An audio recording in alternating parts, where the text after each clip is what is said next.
have killed him, but God saved him. Under IPOB, under my watch, no Biafra will be killed without consequences. That is the difference. That is what makes Simon Ekpa a criminal. That I vowed that Nigeria will never kill anybody under my watch without consequences for that. And today it is happening. Every images I'm posting is to show that there is war, since they refuse to report it. You listen to Musa came to social media, to national television, to say that they are at war. They are now in what they call asymmetric war. And this kind of asymmetric war is not a war between state and state. And yet, they are worried about the image I'm posting. The image I'm posting is the image of Biafra Liberation Army neutralizing Nigeria terrorist state army as they come to kill in their so-called asymmetric and jungle welfare. Is there anything so difficult to understand in that? How does that make us violent? When you have been killed for many years and you decided to defend yourself, how does that make you a violent person? But that is the narrative these criminals who call themselves lawyers and commentators and analysts are bringing because they are benefiting from Nigeria. And what they don't understand is that this is a very dangerous time for you to stand up against the people. I am telling you the fact. And when it starts happening, nobody should call Simon Ekpa, because anybody that goes against the people will come against you. Let nobody think that this is going to be only in those against those carrying weapons and ammunition. Those facilitating and aiding, abetting them by their actions and comments on radios and television will have the Biafra people to contend with in very, very, very soon. So how does that make Simon Ekpa a criminal? Because God have positioned Simon Ekpa to defy all their criminalities, threats, and whatever they do to other people.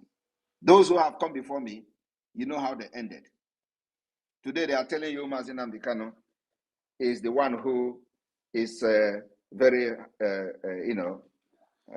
civil man and all that. I agree with them. But the point here is that I am not Mazi Nnamdi Kanu. I am Simon Ekpa. And I fight my own freedom differently from Mazi Nnamdi Kanu. They should understand that. When they were kidnapping Mazi Nnamdi Kanu, they should have thought whether somebody else will come in. They didn't think about that. Today, what I have vowed between myself and my God and those who have volunteered to sacrifice their life under my watch is that you can never get killed and the people who kill you will go free. The promise I gave to every personnel of the Biafra Liberation Army is that nobody will kill you without consequences. Under IPOB, ESN were killed and murdered, and nobody questioned their death. Under IPOB, many Biafrans were butchered in the street of Aba. Nigeria did not pay for it. Under IPOB, they were killed at Mpo. Nigeria did not pay for it. Under IPOB, they were killed in Aba.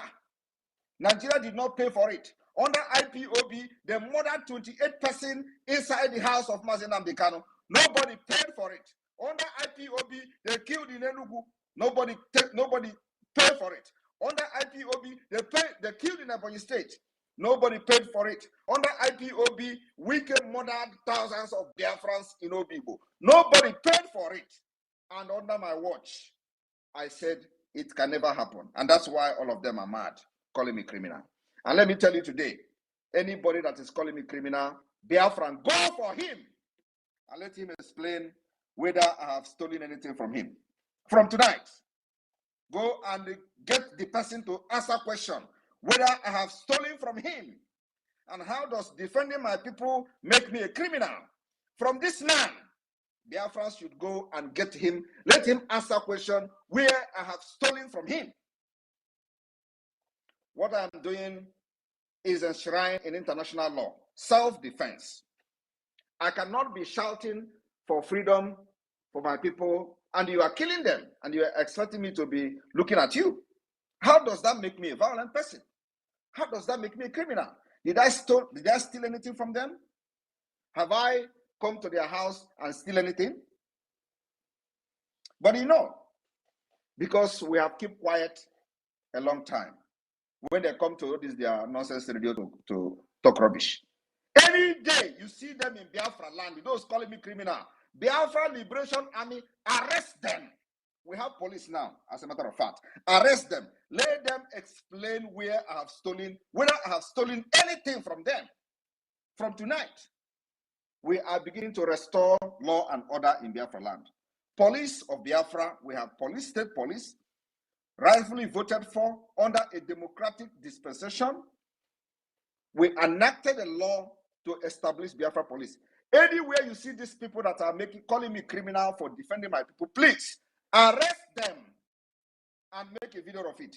Let them explain where I have stolen their things for calling me a criminal. If they don't know what is criminal, they should go back to school. I don't know is not an excuse. I am not aware is not an excuse in the court of law. Most of them claim that they are lawyers. And I don't understand what is the law of self-defense. That piloting the affair of Biafra under a different name, under Biafra Republic Government in Exile, it has nothing to do with IPOB. Mazi Nnamdi Kanu will remain my leader, and I will continue to respect him till he is out. And he has a lot of influence on my person. And while you continue to detain and imprison him, we will continue to bring calamity upon Nigeria. The calamity we are going to continue to bring is to make sure that we delegitimize you from your police to army, to terrorist army, to anybody carrying gun under Nigeria in Biafra land. Because these are the people who have killed our people without consequences. So the delegitimization has begun. And they are calling me criminal. I am posting the images I'm posting because we are at war with Nigeria. What is so difficult to understand? The chief of army staff came to national television and told you we are at war, and they call it asymmetric war. He called it jungle warfare. Why would you be saying that Simon Ekpa is violent? Who is violent? Was it me that were killing people in Obibo? Was it Simon Ekpa that killed Nigerians in Lekki Tollgate? But they have met their match.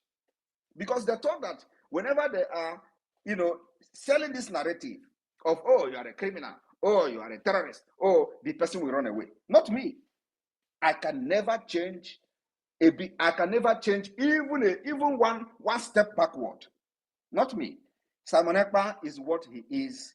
From 2021, when you kidnapped Mazi Nnamdi Kanu from Kenya, till today, 2024, I am not changing. I stand where I stand. If you come to Biafra land to kill, you will die there. You will die there.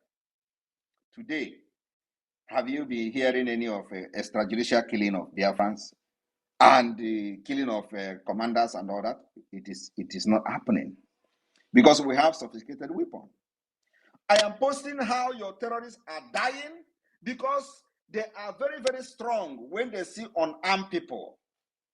When Biafra under IPOB was not armed, you kill them. I don't derive joy in seeing people that are under me, looking up to me, to go to the street and die, and there is no consequences for them dying. I cannot be that kind of leader. Mazi Nnamdi Kanu was deceived by those who he believed was fighting Biafra for him and with him. And today, he was kidnapped in Kenya, from Kenya to Nigeria. And all of them disappeared and disappointed him. That was why there were no consequences for those that were killed under IPOB. If it was me, Mazi Nnamdi Kanu, believe me, the story will be different. But of course, God knows why he brought me at the time he brought me to the struggle. So I'm here to address this man. First of all, we are at war with Nigeria. If you do not understand that we are at war, you listen and watch the image I'm posting, because that image explained that we are at war. That image I'm posting on my X handle is to show you that we are at war. If you do not believe what Musa, the chief of defense staff, was saying on national television, on channel television, that they are in asymmetric war, I am giving you the evidence that indeed there is a war going on against Biafra and Nigeria. You don't understand that Nigeria is deploying aircraft, fighter jets to Imo State. Do you think we should look them as they bring fighter jet and bombard everywhere and everybody die, so Simon Ekpa will be a good person? I can never be that kind of good person. Call me all manner of names. I will be the end of Nigeria. We are picking up these arms. You think it is going down? You are joking. Self-defense is recognized everywhere. The only thing now is that I know what you don't know. And I don't blame you for not knowing what I know. Let me see any government in the world that will come to tell me, hey, you are doing wrong because your people are getting killed, so you should allow them to get killed. I am still sourcing for weapons, sourcing for ammunition. For those who care to support Biafra, our doors are open. Come. We will create environment for business for your country, for whatever you want to do or whatever you are doing in Nigeria today, and you don't have enabling environment. We are going to create enabling environment after this war with Nigeria. People think that I am here to joke or here to be a career agitator. 5 years was my target to get Biafra. It is happening. After this December, you will know Namiroku Nebumbe. All of you that have spoken against me, all of you that have called me criminal without any evidence, all of you that have shouted under Nigeria just because of your selfish greed, your selfish aggrandizement, you're greedy, because of that, because of what you are looking for Nigeria, you call me criminal, you call me a manner of name. I will wait for you in Biafra land. We are keeping record. We will start now to keep record. All of you from A to Z, you are going to pay for struggling to stop me, and you will never succeed. Because you think when you call me a criminal, it is going to demoralize me. Look at this idiot. He is here shouting, oh, Mazi Nnamdi Kanu is different. Oh, Simon Ekpa has been accused. Accused by who? If Simon Ekpa have been accused, are you accusing me too? Or you are supporting those who accuse me? Do you have any evidence of me being a criminal? Did I steal from your house? I am telling you the fact. Like I just said, that I am not Mazi Nnamdi Kanu. You can talk to Mazi Nnamdi Kanu and go free. Me, you can never go free. After Biafra has been restored, you have a question to answer. If you make it alive till then, you will tell me where I have stolen from you and why you are calling me a criminal. And how somebody who have risen up to defend their people will become a criminal. I want you to show me that law that says if you defend your people, you become a criminal. You are going to prove me as a lawyer you are. You open your mouth on social media and on the FM television. Go and remark it. Go and write it somewhere. Because Biafrans will never forgive you. Specifically this man now that spoke today. You people should look for him. Let him tell the people and the world whether I have stolen from him and why he's calling me criminal. Like I have said, Biafra is at war with Nigeria. And whatever I am posting on my X handle is the result of what is on ground, which they don't want to tell you. When Musa told you that there is a asymmetric war, which is not a war between state and state, you did not ask him question to explain how is this kind of war being fought, although he went further to explain that you can move and they will shoot you from the back. Because for ages, they have killed Biafrans without consequences. We unprovoked, they killed Biafra agitators. and under my watch, you can never kill Biafrans and go free. So if you feel that Mazi Nnamdi Kanu is better, that under his watch and IPOB, you kill them in hundreds and there is no consequences, that is why you are taking them for a ride. That is why you are doing anyhow to Mazi Nnamdi Kanu. You think with what happened to Mazi Nnamdi Kanu, you are going to kidnap me? You don't understand. You can never come close to me. I am very, very far and I am very close to you. I am in your homes. All of you, I am in your home. I am very closer than you can ever imagine. That's why whenever you make a move to come to Finland, I will tweet it. I am closer to you than you can ever imagine. You think what you have done to Mazi Nnamdi Kanu, I have not learned my lesson? When they say that, the last time the journalist from United Kingdom came to my office and interviewed me, oh, do you want to go to Nigeria? Why don't you want to go to Nigeria? And we are using it to make program. I say, if I go to Nigeria, they are going to kill me and all that. It is not about who is afraid of death. Who is afraid of arrest? You think as I am now, I'm afraid of arrest? You are a joker. What I am trying to do is that as a piloter of this particular new dimension of Biafra liberation, I will be outside and as a free man to finish my job. I don't need to prove you anything. You don't have to get captured by Nigeria or to get kidnapped by Nigeria. No. I am very, very sensible and I have learned from what happened to others. I need to be free to finish the job and liberate Biafra people. If you like, go and honk transformer. It is going to happen.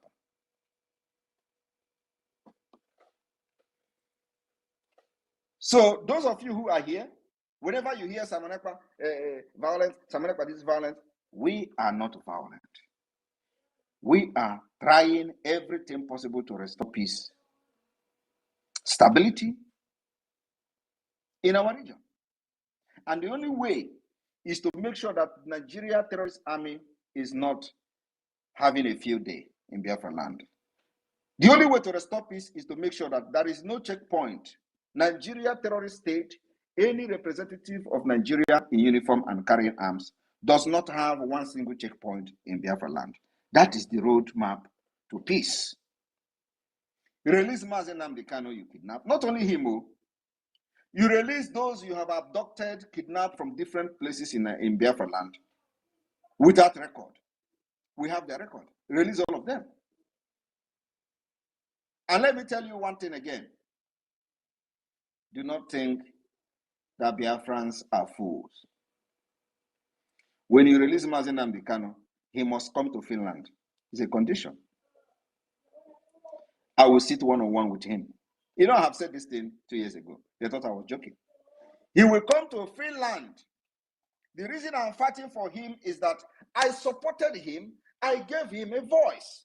I gave him a support and gave him the courage to continue doing what he was doing until he got kidnapped. You think I'm going to abandon him?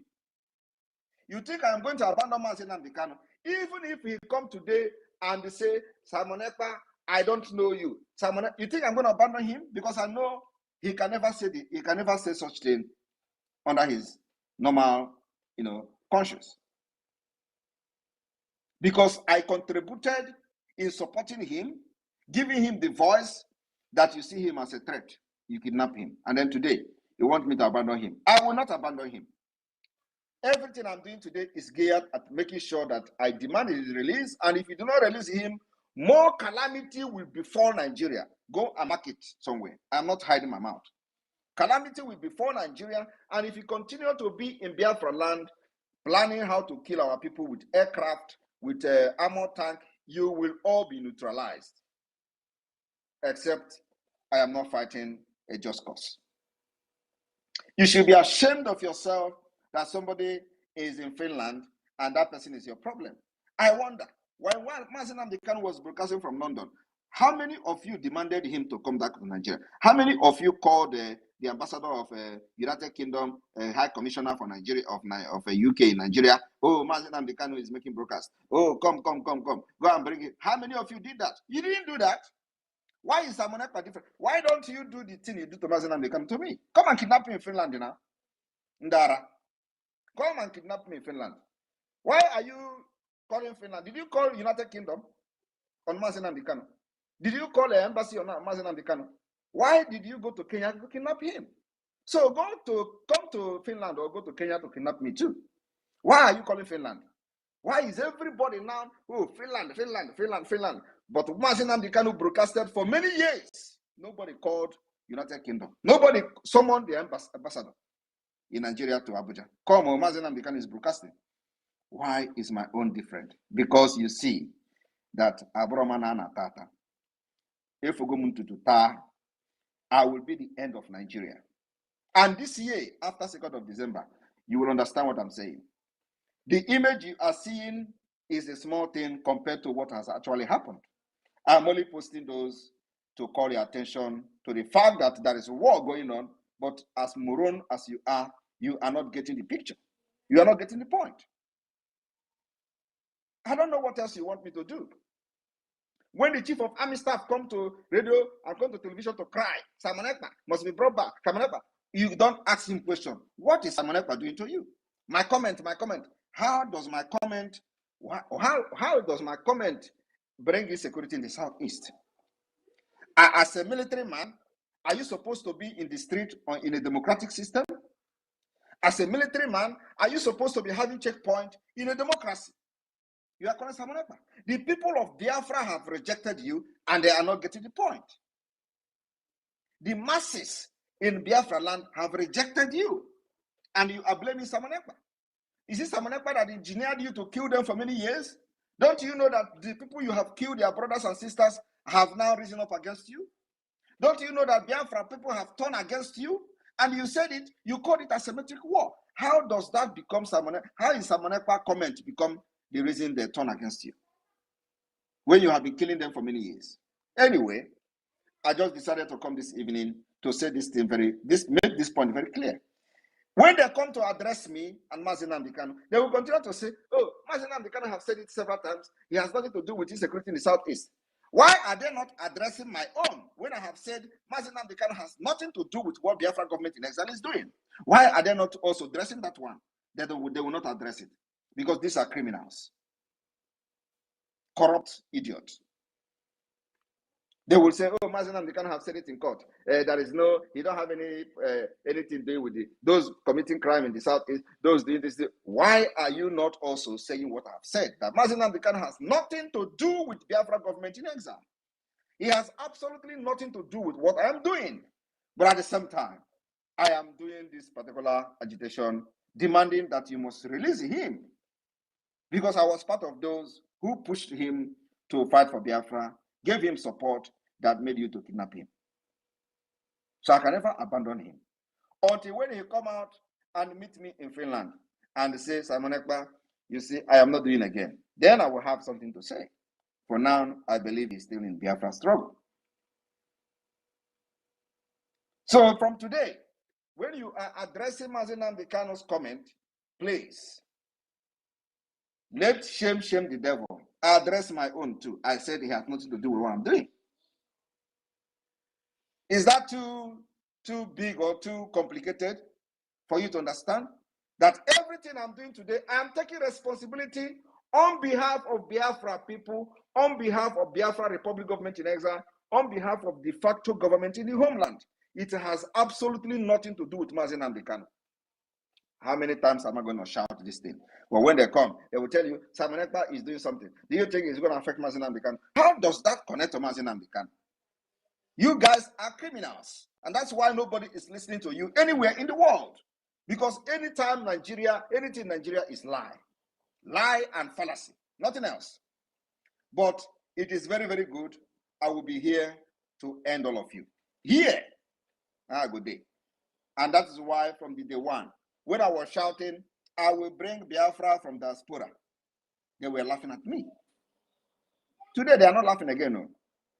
Today, now is that, bring Simon Ekpa, let us kill him. Oh, bring him. Come, let him bring him to Nigeria. Do everything possible to bring him. You must go and bring him. But when I was shouting that I will bring Biafra from diaspora, you were laughing at me. You are not laughing again, no. I don't see you people laughing again. That time you were saying, oh, what a stupid guy. You want to bring her. Now, even now, many of them are still laughing when I say I'm going to declare Biafra in Finland. Oh, you want to declare Biafra in exile. Some of them are even laughing at the government in exile. Oh, he's in exile. Exile. You can imagine. Exile. You will be in exile. I will be in exile. And Biafra will come. After 2nd of December, Agaku Nigeria Igwe. Go and mark it. Agaku Nigeria Woto Woto. If you do not pull your military from Biafra land, you will all die there. The demand is very simple. Those of you watching and listening secretly now on space, and I know Musa is listening because you don't miss whatever I'm doing. If you do not pull your Nigeria military from Biafra out of Biafra land, you will all die there. I am telling you the fact. Cut this particular session, send it to everywhere you want to send it. The self-defense is to make sure we get rid of every Nigeria military, every Nigeria police. These people are terrorists. They have killed Biafra for many years. And we have said enough is enough. So if you continue to remain in Biafra, now that we have arms and ammunition, believe me, if you don't die today, you die tomorrow. Thank you very much, media team and the finance and the Minister of Media Communication. Over to you. Bazi, are you there? Thank you, my able Prime Minister. Thank you so much, our Obatobie. It is good that you have made it clear, you have laid it bare for the whole world to see. And please, fellow Biafrans and those that are friends of Biafra, journalists in the house, I think my minister is having a challenge of connection. So those of you that are here, I'm going to be bringing you in. You have heard what the Prime Minister has said. Please, I beg of you, bring very relevant questions, relevant concerns. Our Prime Minister has said it here very clear. We are not violent. We are at war. And it is evident the whole world can see it. Everybody heard Musa saying it on live TV. And every day he has given that proof that we are at war, sending military into our land. So make your questions very direct, and 60 seconds will be permitted for each person. Just reserve the accolade and bring relevant questions, relevant issues concerning the topic our Prime Minister have already, attended to right now. So we are having a lot of people in the room. Raise your hands, and I'm going to attend to you by the raising of hands. Please make it very snappy. Mouthpiece of the gods, please grab the mic and bring your question. Thank you so much. Good evening, Your Excellency, the Prime Minister of the United States of Biafra. I greet you, Mazi Raphael. I greet you, Mazi Barawa. Please, my Prime Minister, I think you've said it all. But I just want to ask this. You can answer it or not. So I want to ask, why is it that our leader, Mazi Nnamdi Kanu, is a saint, as they are saying now? What is our leader still doing in the DSS dungeon while they do this charade of court case against him? So that's just what I want to ask. Why are they still keeping him there? Thank you, My Excellency. Thank you very much. That is exactly the question everybody should be asking, because people are so easily carried away. When they hear Simon Ekpa, all the vein and the hair in their body will start standing. And Mazi Nnamdi Kanu is this good, yet he's still there. After many courts have freed him, he's still there. After many courts have freed him, he's still there, but he's still good. It is not about the good of Mazi Nnamdi Kanu. Let me tell you, while he was a free man, they were still calling him this same name they are calling me today.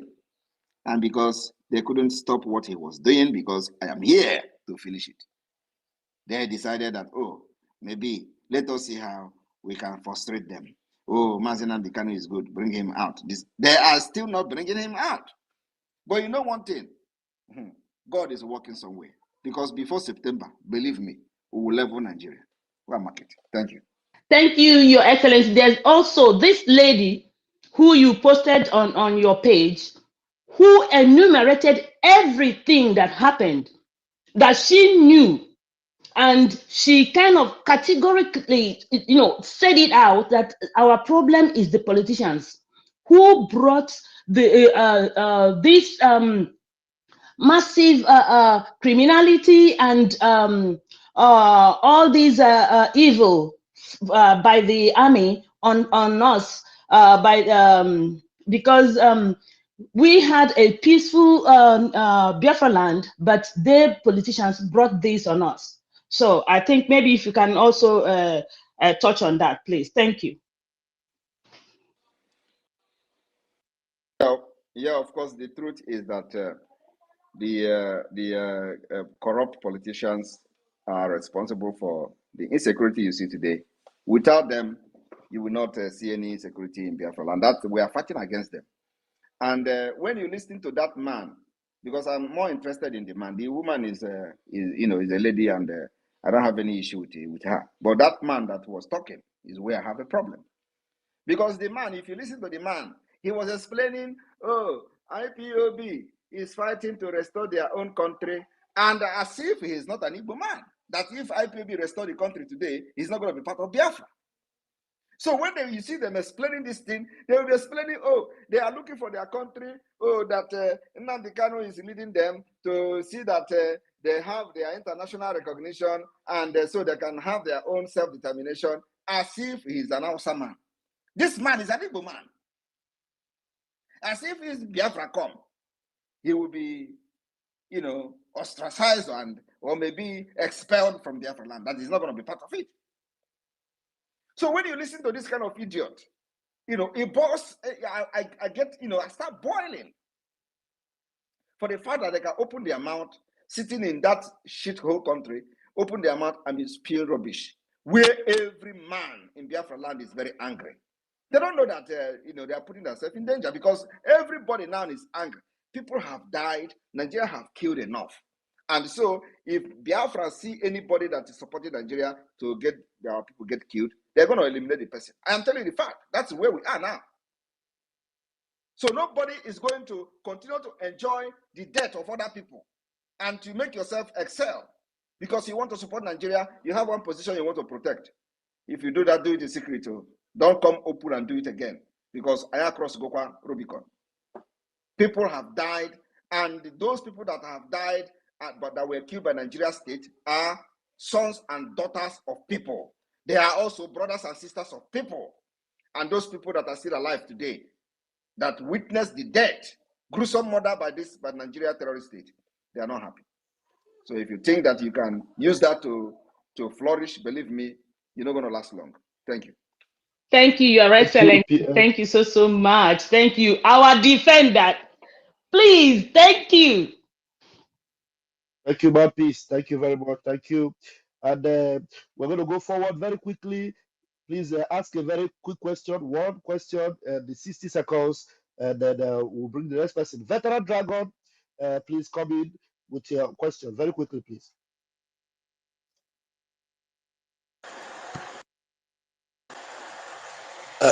Please, is my voice coming out? It's coming out, please. Okay. Go ahead. Yeah, my Prime Minister, I thank you so much for clearing the air and speaking in a very loud voice. And I want to also add that Nigeria, please, we don't want Nigeria. We don't have nothing to do with Nigeria.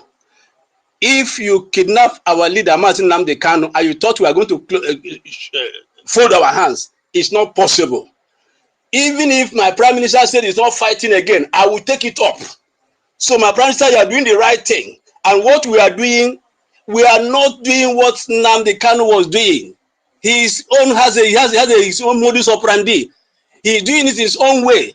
You kidnap him and you brought us out. You kidnap him because you can. That's why we came out.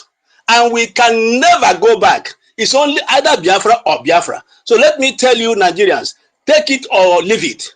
My Prime Minister is doing the right thing. We are all behind him. And we are going to fight to the last man. Take your military terrorists out of Nigeria, Biafra land. Take your police terrorists out of Biafra land. We have taken up the arms. We can never lower it again. My Prime Minister, you are doing the right thing. What you are doing has nothing to do with Nnamdi Kanu. It's not the one that asked you to do what you are doing. They kidnap him, and we have to fight for him and fight for Biafra. Even if Nnamdi Kanu said today he's no longer fighting for Biafra, we will still fight for Biafra because we need freedom. We want to get out of this shithole country. We want to get out of this terrorist country. We are not part of Nigeria. This place is a killers of people. We don't want it. So please, my Prime Minister, thank you so much and continue what you are doing. We are all behind you. Already we have over 30 million people supporting you. Thank you so much and God bless you. Thank you, Thank you very brother. much. As a matter of fact, we have crossed 40 million votes. Thank you. Wow, wow, wow. And Akukwa Keba, over 40 million votes.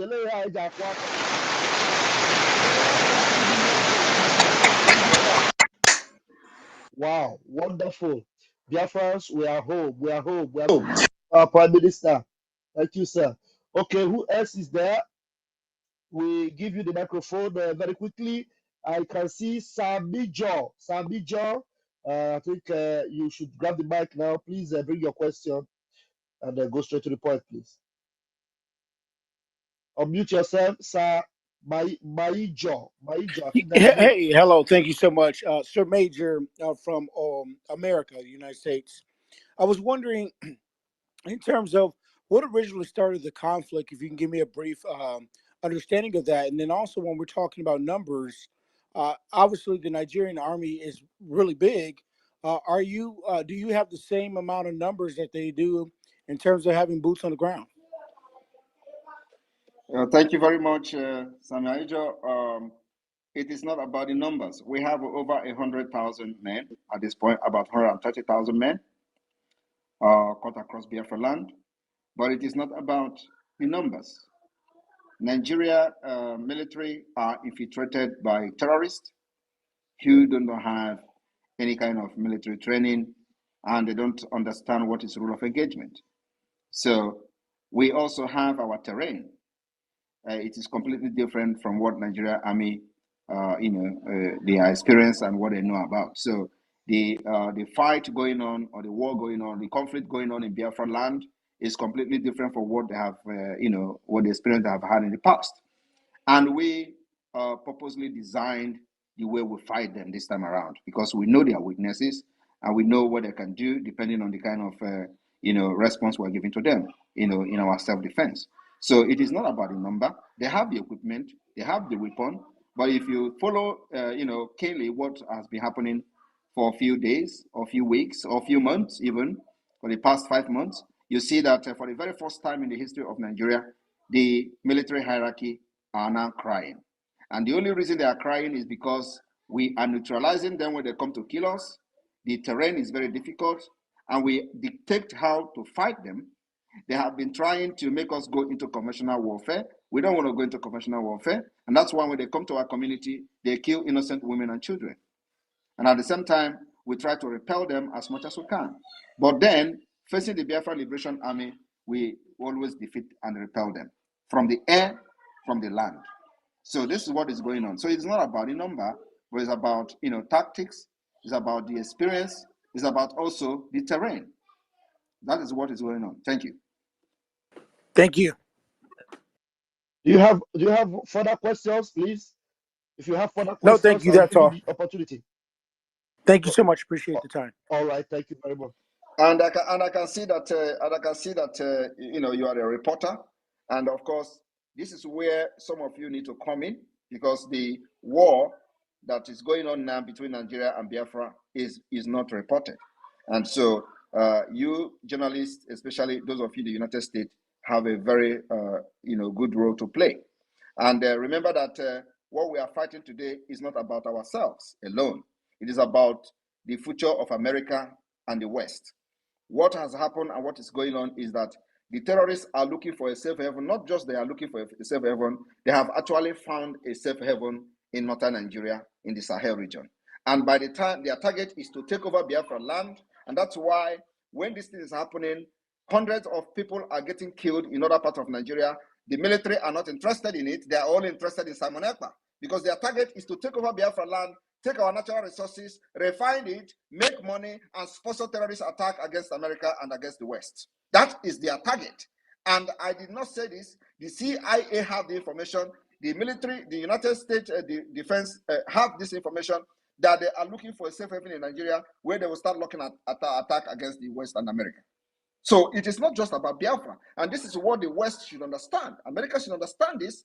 Today, you see, even though many people are supporting Hamas, the Hamas have found a safe haven in Nigeria. The Hamas leader is in Nigeria negotiating and all that. We are not against those fighting for their freedom. But in the course of your freedom, you shouldn't take the life of innocent women and children. That's what we're against. I'm not against, personally, I'm not against anybody fighting for freedom, but you must not kill innocent women and children like we see on 7th of October in Israel. Today, Nigeria embraced them. So this is the kind of thing that people should understand, that fighting for Biafra and helping Biafra, including creating awareness in the United States and making the United States government understand that Biafra government in exile is the only legitimate government that speak and fight for the interests of Biafra people. In order to stop this terrorist upsurge in the nearest future, you must support Biafra either through your media channel or however you can do it to create awareness in the United States. So we will appreciate, and I appreciate that you come here to listen and ask this particular pertinent question. It's very important because many people do not know what is going on. And you see, the reason I'm having this space today is because of the images you may be seeing on my page. The images of very gruesome images coming is the evidence of the war that they don't want to report about. So when they see it on my page, they call me violent person, they call me criminals and all manner of men. But this is actually happening. We are also losing men. Not that we're not losing, but of course the casualty in our side is very minimal.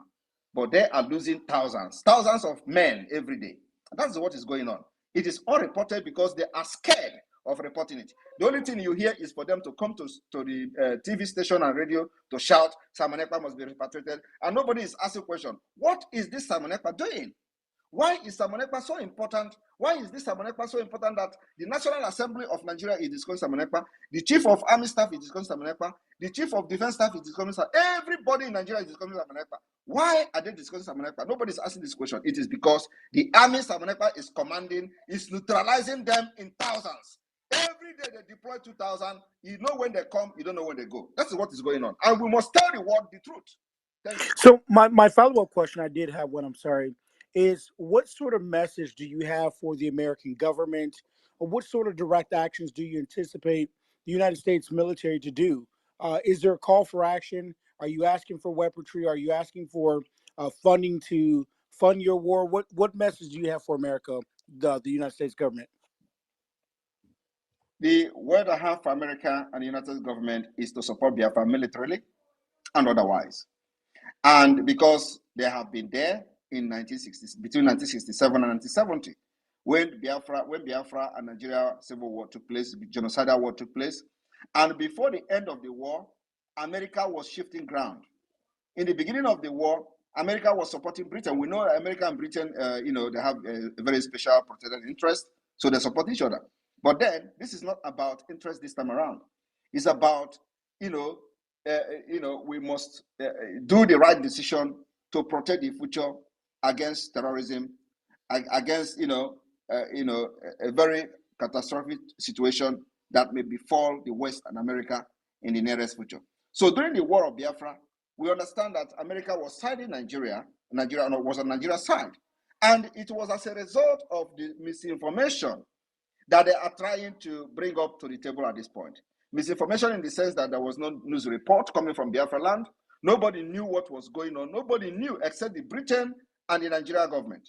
So there was a blockade of Biafra. But of course, after the war, when we started this Biafra agitation, we begin to see declassified United States document from the Department of State, declassified document which shows that at a point, America was actually shifting and turning its back on Nigeria and coming to the Biafra side. But because Biafra did not have that information, Biafra did not have that privileged information that America was shifting ground. Because the game started changing. So, and Nigeria, who have linked to America and have more information, they begin to push for a ceasefire. And while America was shifting ground to support Biafra, they were pushing for a ceasefire because they know that America already turned their back on Nigeria. And that was why, because of lack of information and misinformation, those fighting for the leaders of Biafra then succumbed because of lack of information. Otherwise, if this war should have been sustained for the next few months, America would have come fully to support Biafra. And today, I don't think anybody who was part of supporting Nigeria back then will be very proud for what they did, because Nigeria has failed. We see where they are going today. They are supporting Islamic State. They are supporting terrorists. They are supporting Taliban. Everything that America is against is what Nigeria is supporting today. And that was what America supported in 1967. So what we are asking is, we're asking for military hardware, military support, and every support America can give. First of all, we need America to understand that this government that has its headquarters in Maryland is the only recognized government that speaks for the interests of Biafra people from the old eastern region of Nigeria. Today, the Nigerian government has tried everything to stop our sit-at-home civil disobedience. The people have rejected them. The people have rejected the government, the state government. The people have rejected the federal government. They have rejected the military. They have rejected everything Nigeria, and they obey the Biafra government in exile. And that is a referendum on its own. Sir Major, it may interest you today that now the Biafra Republic government in exile is conducting self-referendum. And today we have recorded over 40 million votes. The self-referendum that is going on has 3 stages. In the stage 1, we recorded over 30 million votes. This is the stage 2 ongoing, and we have recorded 10 million plus, which is total of 40 million votes. And the stage 3 will end on November 28. And from November 29, we are organizing Biafra Declaration of the Restoration of Independent State of Biafra Convention in Finland. It's going to be a 5-day event, and we are going to declare Biafra, the Restoration of Independent State of Biafra, on the 2nd of December from the result of this self-referendum, which Biafra people have given us their mandate. That's what we are doing. And Nigeria government in Nigeria election, they have never recorded such vote because Biafrans are not interested in voting in Nigeria election. This is the first, many people have confessed that this is the first time they have ever participated in anything voting in their life. And these people are 50 years, 60 years of age. They have never participated one day in election. But this Biafra referendum, they are participating. And we have recorded 40. So we are looking at even having up to 50, 60 million votes for this self-referendum. So we have written to the United Nations. We have also informed the African Union Court in Banjul the need to recognize this particular self-referendum being conducted by Biafra Republic government in exile. If they fail to do that, after 2nd of December, calamity will befall Nigeria, because we have been killed enough. We have followed every laid down principles and rules to make sure that Nigeria renegotiated again, and they are using guns, or the barrels of the guns and bullets, to force us into a union where you are going to be butchered, your hand cut off, your head cut off, if you don't believe in what they believe in. We say enough is enough. We were not consulted before Nigeria was amalgamated in 1914. These are problems that is very easy to resolve. So why must you force us to be what we don't want to be? This is 21st century. Civilization is everywhere. We want to live like others. We want to be part of these people that enjoy the free world. So America needs to support Biafra militarily and otherwise. Thank you. Thank you. Thank you, PM. Major, thank you for coming, and I'm very sure you have gotten a lot of updates that you're going to take across to your, people over there, and the reports you will give, I'm sure, will be very transparent, and just as you have heard it on this platform from the Prime Minister of the Biafra Republic government in exile. Please, my Minister of Communication, are you back? Let me confirm for me if you're back. Mazi Sani, are you back? Okay. Continue watching. Okay, my network is not really good now. Continue. Okay, fantastic. PM, please do well to give him a co-host so that if he's back, he will be able to handle some things from that end. And I can see someone else from here. If you're a reporter, please just raise your hands. You do us well, as we will give you the microphone, just like our brother in the USA just did. We'll give you microphone immediately. You raise your hand. For those whose hands are up here, I'll begin to attend to you. 1 minute, please, as you come up. If I water, please, 1 minute. Bring your question to the PM while we wait for others, especially reporters from all over the world come up here, or those of you that have been accusing this prime minister of one thing or the other, come up here and confront him. He is here for you. Thank you. If I 1 minute, please let it count. If are you there? Can you unmute yourself or no? If I is struggling, he cannot unmute himself. I am going to give you the microphone now, please. Uchenda Mbadiogo. 1 minute, please. Make it count. Yeah, good evening, my Prime Minister. Ufosisi Meroya. Ononseru aka. Na who they knock am? If they knock am the zoo, the way we say that they cry. Continue knocking them because we are standing gidigban with you. The zoo are crying. They must free us, Biafra. Failing to do that, the zoo will turn to desert. Ononseru aka. Ị na-arụ ọrụ ndị mbụ na ndị egede ziri gị enwe onye ga-akwụsị gị maka ihe ị na-eme dị n'ọfọ ọ dị n'ọfọ mba ụwa Please, ma dị go straight n'ọfọ to the point. Go straight to the point. Bring your question, please. Okay, we don't have so much time, please.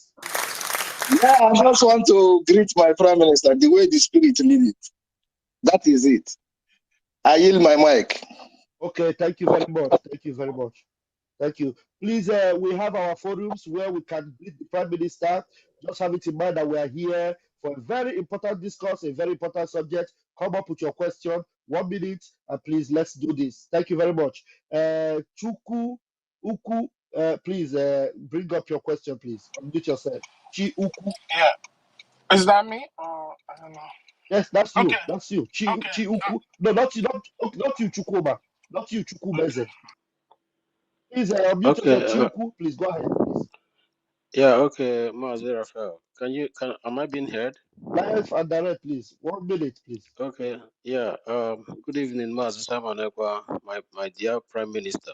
I greet you. Okay, we think it up Abuja. That's the name I've been calling. That's the name I've been calling you. So, quick one. First of all, Musa is in love with this name called Simon because every press conference they invited him for, he must mention Simon this, Simon that. So I think he's in love with that name, Simon. That's number one. Then second one is about this. Bill Gates GMO food program that Nigerian government have accepted and put into law for them to be distributing everywhere. Yeah, please, So let me interject, please. I don't want anybody to talk about Bigate here.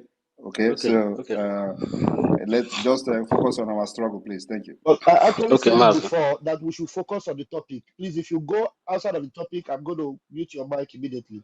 Please, go ahead. Okay, Master. That's what I actually wanted to ask, but I greet my Prime Minister. Kudos to everything you are doing. We're behind you. God be with you. Thank you. Please, Yeah. please let every other person take correction from this, please. I beg of you. There's a news station I just brought in here. African Newsletters News. African Newsletters News. Please, can you unmute yourself and bring your question to the Prime Minister of the Biafra Republic government in exile? Please go ahead.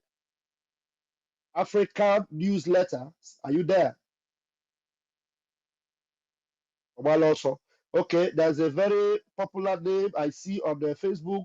I think is this same Anambra son that is always okay. This is a different Anambra son. Anyway, there's one particular Anambra son I see on Twitter. This is not you, but just like I have called you, unmute yourself and bring your question. Anambra son. This Anambra son is also not ready. David, sorry, okay, Chuku Beze, please grab your mic, please. Thank you, my honorable mister. Greetings, my honorable Prime Minister. Thank you for the work you're doing. You are indeed a blessing to us. And I can remember this is the 5th year, the year of finishing the zoo. As you said it, every word you said, just like our leader, has always been like that. So thank you for that. I just want to say to the zoo, I just want them to understand that right from 2014, everything that has to do with that zoo has now become null and void because the document that holds that zoo, it's over. So right from them, every president, every governor, every so-called illegal senators and representative has all been illegal. They have been forcing us since 2014 to continue to hold that contraption. And also, I want to put it to them that whatever you are doing to our supreme leader, it is called fraud, because the foundation which you people brought him there is illegal, and therefore you cannot try legality on top of illegal acts. So the zoo should get that straight. And now my question to my Prime Minister is, my honorable Prime Minister, why do you think that after everything that has been done to our leader, after all the kangaroo court and everything, the same Supreme Judge that has been illegal right from 2014, because that document expired, is now directing them to negotiate with our leader? Why do you think that? Thank you. I don't think this question is actually necessary. So, I don't know what exactly. I didn't get the question. No, what I'm saying is it that the zoo is ashamed to accept defeat because they see that they cannot bring anything against our leader? That is why their own supreme judge that is supposed to be trying out case is not directing them to go and negotiate with our leader. Thanks. Thank you very much. Okay, now I understand. But actually, that is to show you that the judiciary is dead, right? The judiciary is dead. There is nothing like rule of law in Nigeria. And that's why when I listened to the Abaribe also ranting on the floor that this is a country of rule of law. A rule of law where the court will release somebody and the DSS will refuse to release the person, and a rule of law where the court is now referring somebody to a president. Instead of the president, through the Attorney General, invoking a section of the Nigerian Constitution, according to them, if it exists, to drop the charges, discontinue the charges for national interest. Now it is the court that is referring the case to the presidency. What does that tell you? It tells you there is no judiciary in Nigeria. It tells you there is no legal system in Nigeria. It tells you that everything about law and court is dead. That is what it tells you. Because it should be the other way around, where the president should direct the Attorney General to invoke that particular section and discontinue the charges against Mazi Nnamdi Kanu for national interest. But now it is the court that is referring them to the presidency because the judge is afraid of releasing Mazi Nnamdi Kanu. Thank you. And such system should not be supported by anyone.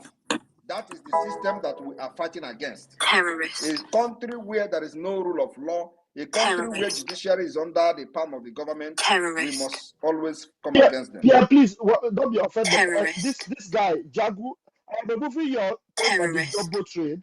If you have a question you ask, I don't want to block you because you are trying to constitute users here. But I want you to come and ask a question. You, this Afonja idiot. No, remove the idiot. He's not a man. He's not a man to ask questions. He shouldn't be here talking when men are talking. These are idiots. These are often man who are from jazz. Thank you. Thank you, PM. I was removing his post on the jumbo trade. I saw the nonsense he wrote. He's a CNN journalist, whatever. I want him to ask a question, but he doesn't have the balls to ask questions. He's not a journalist. If he's a journalist, he should go to Biafra land and report. So I will take him serious. Thank you, PM. Thank you, sir. Please, this hand that is up, PEU. Please bring your question very quickly, please. Good evening. You have 1 minute, please. Okay. I don't have much question about this. Yeah, the broadcast headline is "We are not violent. We are at war. We are at war with Nigeria." Get this point? Yeah, I understand that Simon Ekpa is trying to fight for Biafra for every one of us, and please just to correct you, not trying to okay, fight. so you are fighting for Biafra for every one of us, and we hopefully one day will get it, and we are on the way already. And since you said it's December, but the only issue I have right now, in as much I want it to, the only issue I have right now is the economy of the Southeast. The economy of the Southeast, like definitely the president of this zoo country is already killing the economy of the whole country.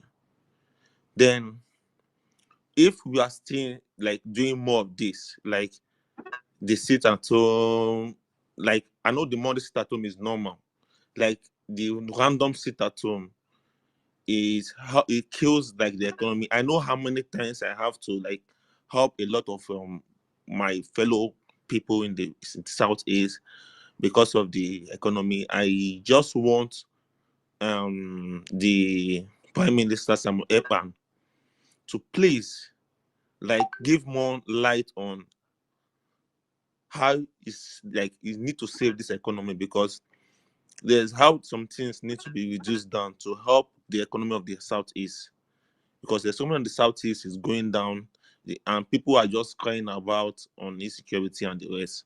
So Thank I you. want Your to know. question is noted. Let's give Thank you, you thank answer you, for it. thank you, thank you very much. Thank you very much. What is responsible for the economy of the Southwest going down?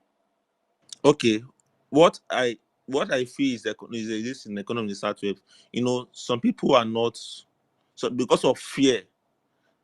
Because of fear that, oh, this kind of thing will happen to my business if I don't do this and this will happen to my business. People close their businesses, and when you close their businesses, they will not be able to make source of My brother, you income. didn't get the question. They're asking you why is the economy of the Southwest?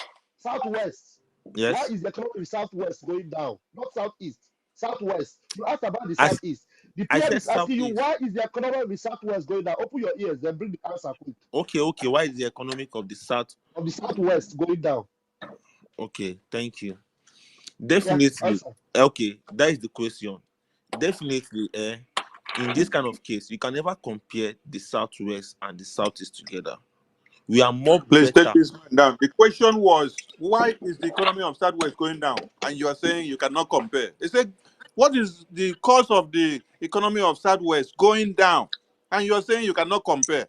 Answer a straightforward question. That is what I'm trying to answer. The economy of the southeast Can is you not like answer it, this please? before. That's what I'm trying to say. We are asking I'm you of the asking you the Southwest. Southwest, not Southeast. Southwest, not Southeast. What is responsible for the economy of the Southwest to go down? Can you unmute yourself?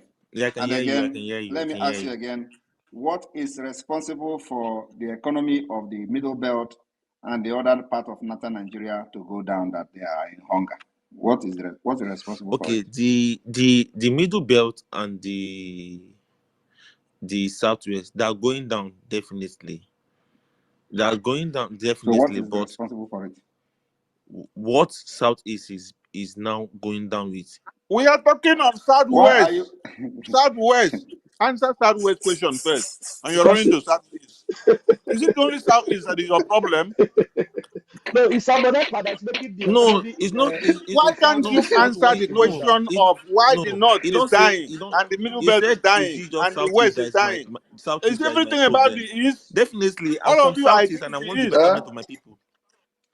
Okay, why is why is Southeast your problem? Are you No, not a Nigerian?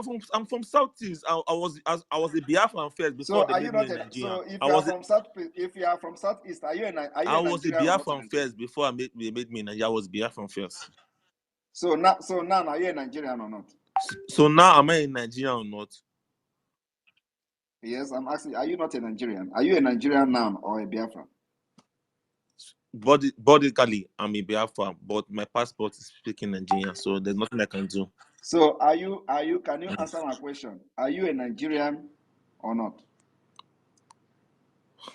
This question is You cannot answer because first of all, you have a fake Prime image Minister, please on your profile. allow us So to handle this anybody that I one see, now. This one is too okay, small for go you. ahead, please. Go ahead. Pew, if you have Nigerian passport, and then PM is asking you, are you a Nigerian or not, as it stands now? Just answer now. with my Nigerian passport. That identify me as a Nigerian. So for your life, Now passport, now inside your identity. Because I normally travel, and that is what I have to identify as. I can't identify as a Biafran in as much as I No, want what it. you carry as passport is what makes you to know where you come from. Sorry? Can't I acquire a passport of Cameroon? Can't I acquire a passport of Italy? Can't I acquire a passport of Spain? Can't I acquire a passport of Senegal or Gambia or Mali? Okay, does that make me a Gambian no, that by birth? that is a good pledge. Okay, Sonny. So now, if you are a Nigerian, why are you not worried about other part of Nigeria? Because I have been asking you about Southwest. You talk about Southeast. I asked you about the Middle Belt and Northern Nigeria. You focus on Southeast. So if you are a Nigerian, why are you not worried about other Nigeria? What makes you keep your Okay, interest and more interested thank you in for the question. Southeast? Thank you for the question.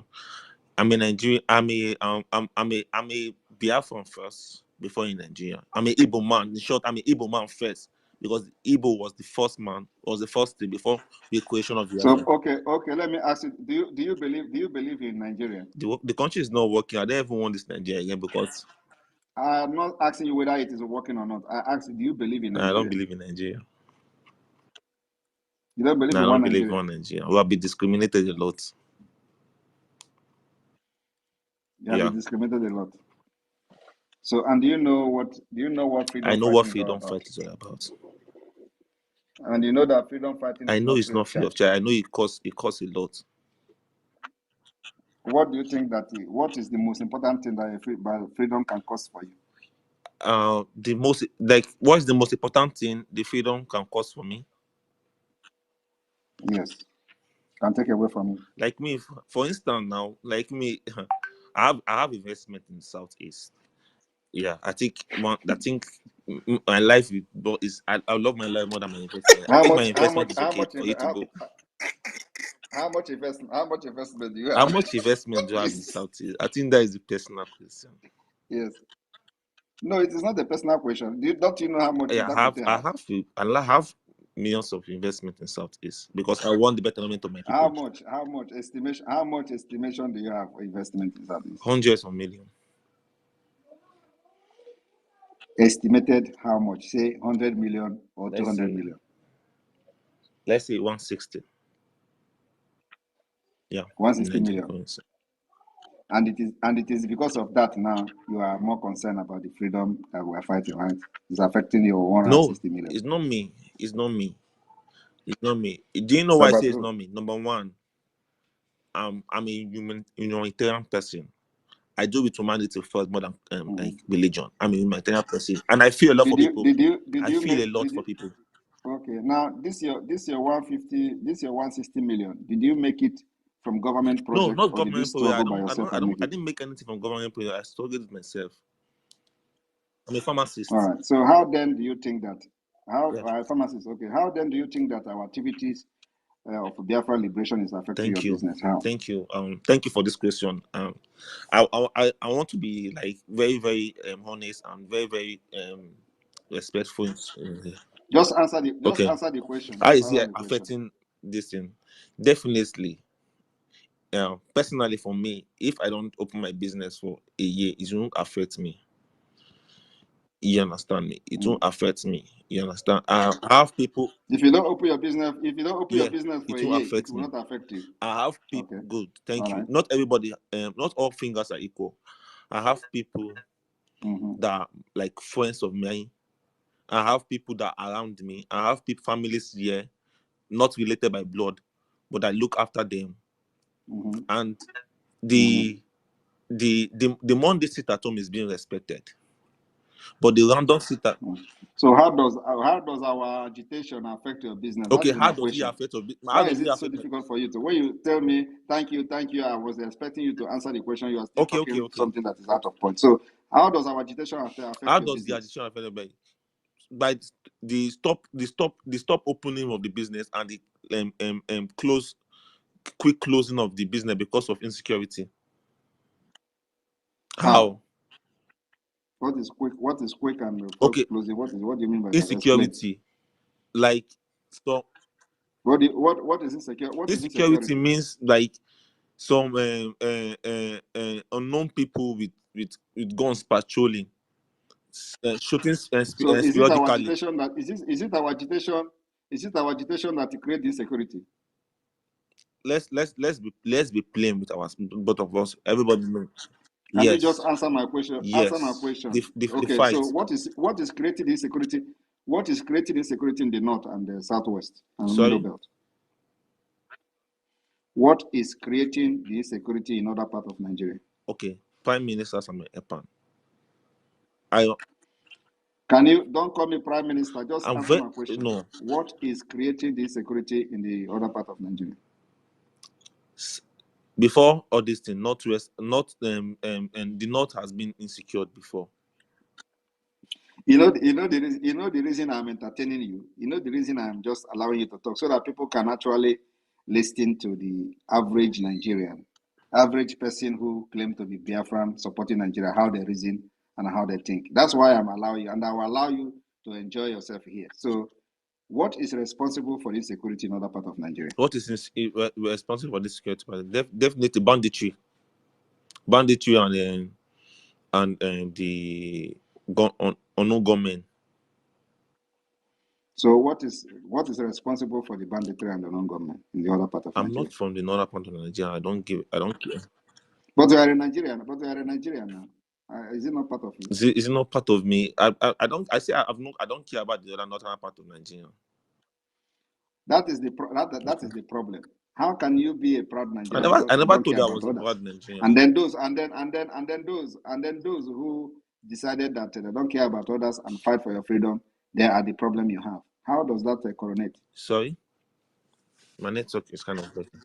How do you now claim to be a Nigerian? You don't care about others, and then those who are fighting. I never told you I was okay. I was together with the other part of the country. I was just focusing on my southeast. You don't need to be together, but I said if you agree that you are a Nigerian and a very proud Nigerian, you should be concerned about others. I never said I was a proud. But you are a Nigerian. But you believe in Nigeria. I never said I believed in Nigeria. I didn't say I believe in Nigeria. I just Can you said guys I am please, a Nigerian by passport, but I was an Igbo man first. Following before now. That's what I said. I said I was Igbo man first. I'm a Nigerian by passport. That is what I said, and he corrected me that. He corrected me that he can buy a passport anywhere. We see that this brother is not ready to answer your questions the way. But let me give him a very simple question because your own is kind of. This guy is a sponsored person that came on this platform. Stop you guys, please. Pew. If you say you are a humanitarian I'm not sponsored. person, I'm not sponsored. I just beg you. Cool down. If you said you are a humanitarian person and you are a philanthropist, and then yet you told my PM that you don't care about other people in Nigeria, you only care about what happens within your own region. Do you know that Mazi Nnamdi Kanu did not just get kidnapped because he speaks Biafra, but because he speaks for the freedom of all Africans? Unmute yourself and speak. Oh, we are giving you time because we love your courage. Thank you. Yeah. Thank you. He said, Nnamdi Kanu, what you talk again?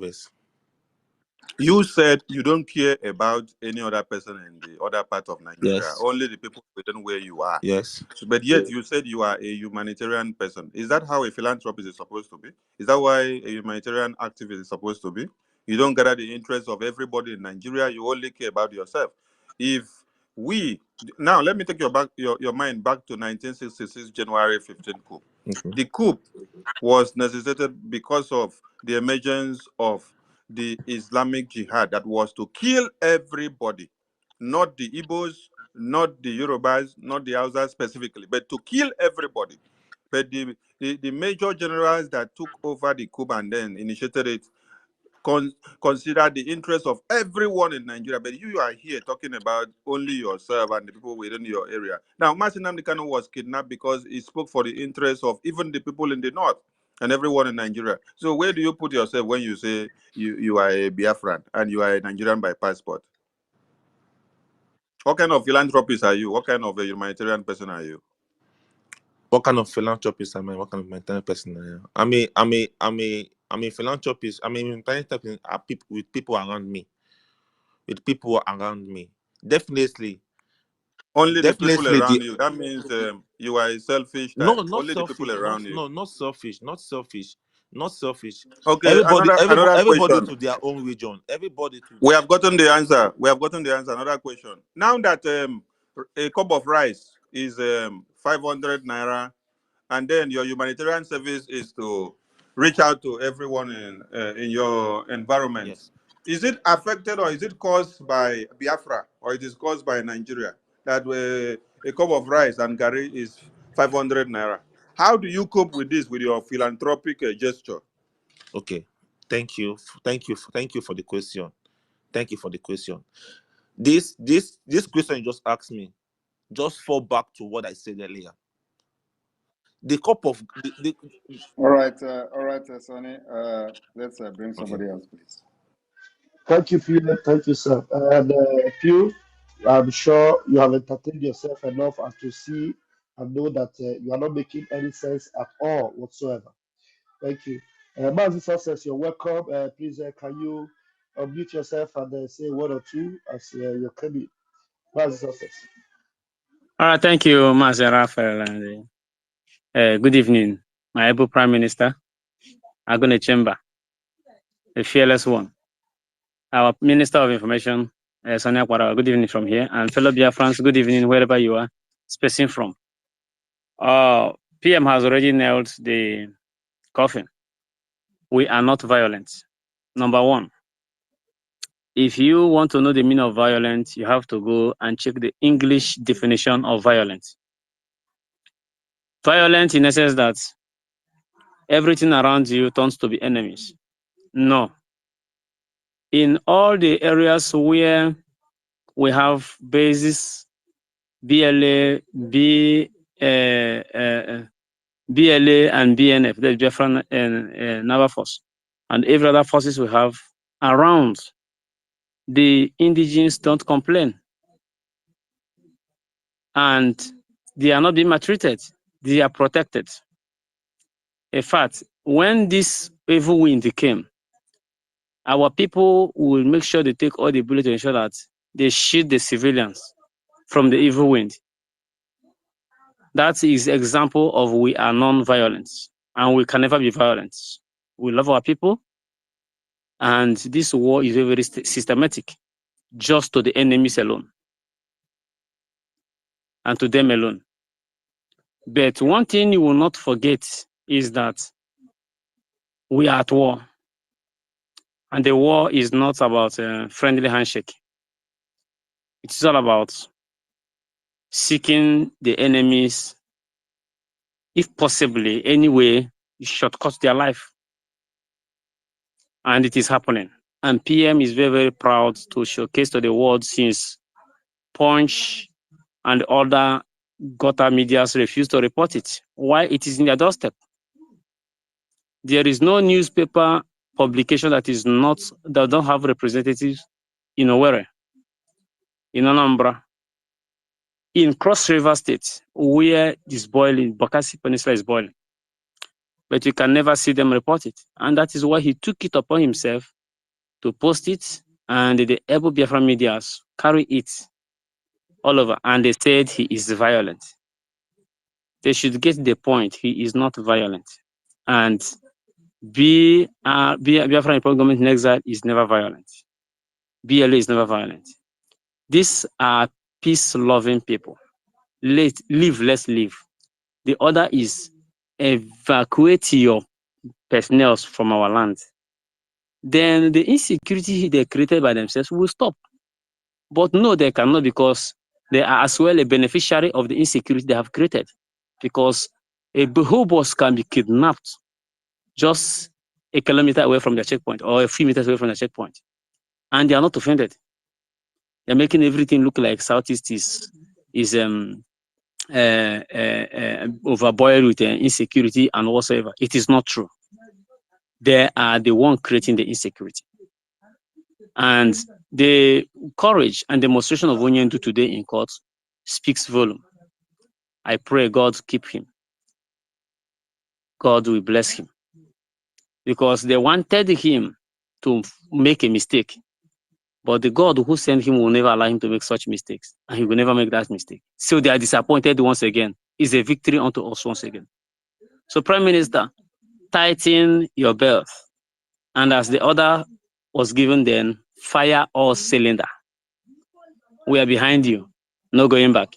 And to all Biafran medias, please and please make sure you board with the pages of our Prime Minister. Of course, he has only one page on X. Board with his page and get the correct information from there. Leave these corrupt medias. Even the one Onyendu did not even say today. Vanguard and the rest are now writing it that Onyendu said he want to negotiate with the federal government. Of course, the video is not even a written listen. It's not even an oral thing. It is video. It is virtual. You see him speaking, and they refuse to write to write down what he spoke. Rather, they now twisted it that he is seeking to negotiate with federal government. You see, this act of provocation is what makes BLA to be very, very angry with this enclave. And when they do small operation, they will begin to complain. Only one small operation will begin to complain. PM, we love you. Keep the fire burning until December 2nd. They will see something. Thank you, Success. Thank you very much, Success. Thank you, Success. All right, please, whether the news houses here, come up here and ask very salient and very engaging questions. Not this one that came to distract us here with nothing on his head. You know, cannot even make any point. Nothing, no point. All right, I want to try this. Yeah. Who else? Let's take 2 minutes for those that are their hands are up. Who is saying hello? Who is distracting me? African politics. You have a very important question. I bring that question. You are the one that is talking, but you have not been given the mic. Yes. Okay, good evening. Good evening, everyone. Good evening, everyone. Yes. I appreciate you guys. I love what you guys are doing. Very well done. Now, I have 2 questions, or what I call it, observations.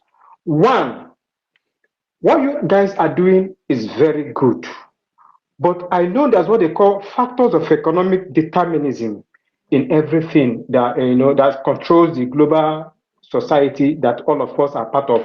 Even as we agitate for Biafra to come. Now, one, Prime Minister, I hope there is a strategic plan. I don't expect you to air it here anyway. It should be a strategic plan, economic-wise.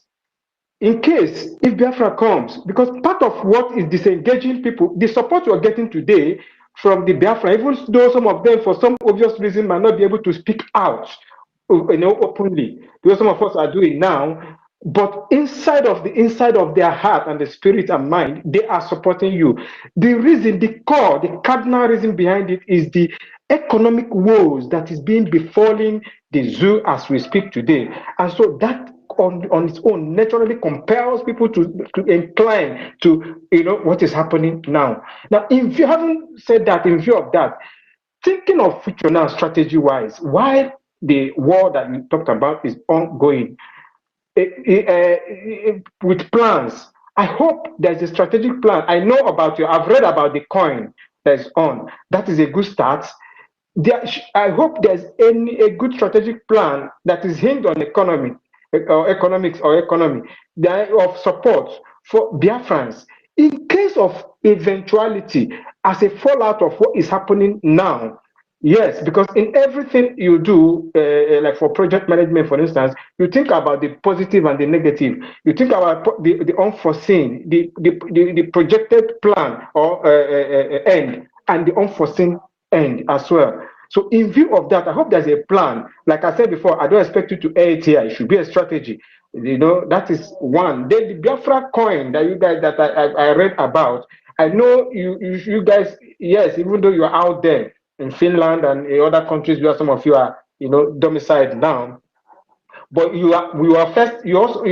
Some of you first lived here before you moved, and you understand the social psychology of an average person here. People don't read. I hope there's an awareness, enough awareness, about this activity, because it's a very good economic plan. That particular Biafra coin. I don't know about if there's any other thing in the pipeline that is to be tied directly or indirectly to that, and then in line with that same philosophy of economics, factors of economic determinism now. So in view of that, I hope there's a plan. Thank you Yes. very much. Thank you very much. All right. If you have been following very well, you will not only read about the Biafra coin. We have a very sound economic viability team of the Biafra Republic government in exile.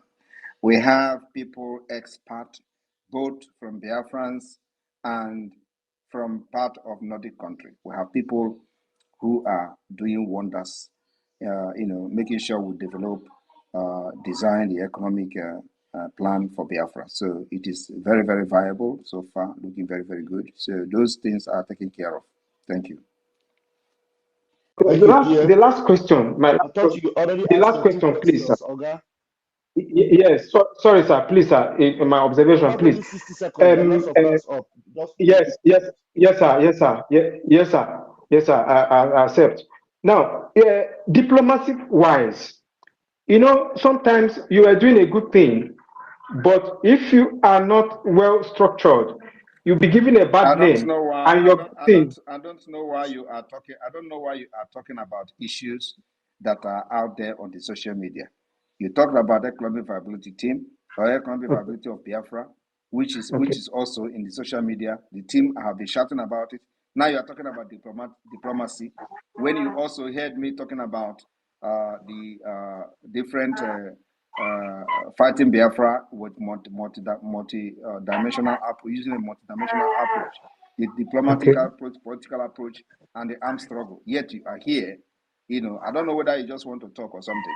I just went to your profile and I find out that you are sharing what we are doing. So that's why I'm going to address you very properly now.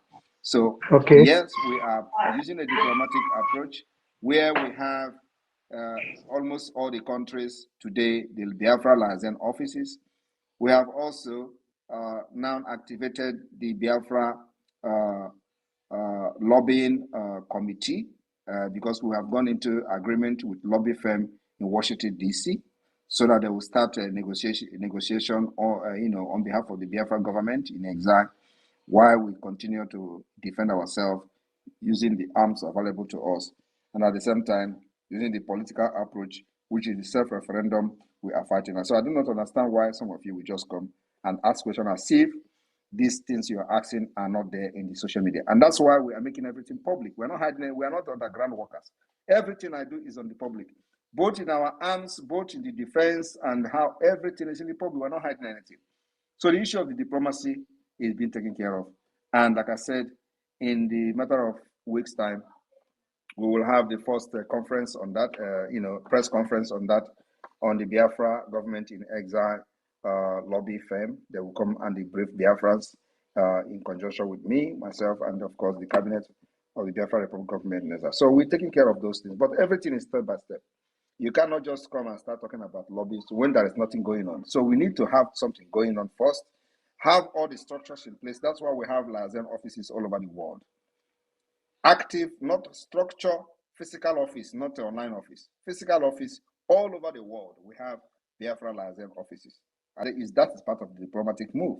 So, and from those offices, we are communicating to different individual countries, putting them on notice about the Biafra, the emergence, and the restoration of new nation, emerging nation called Biafra.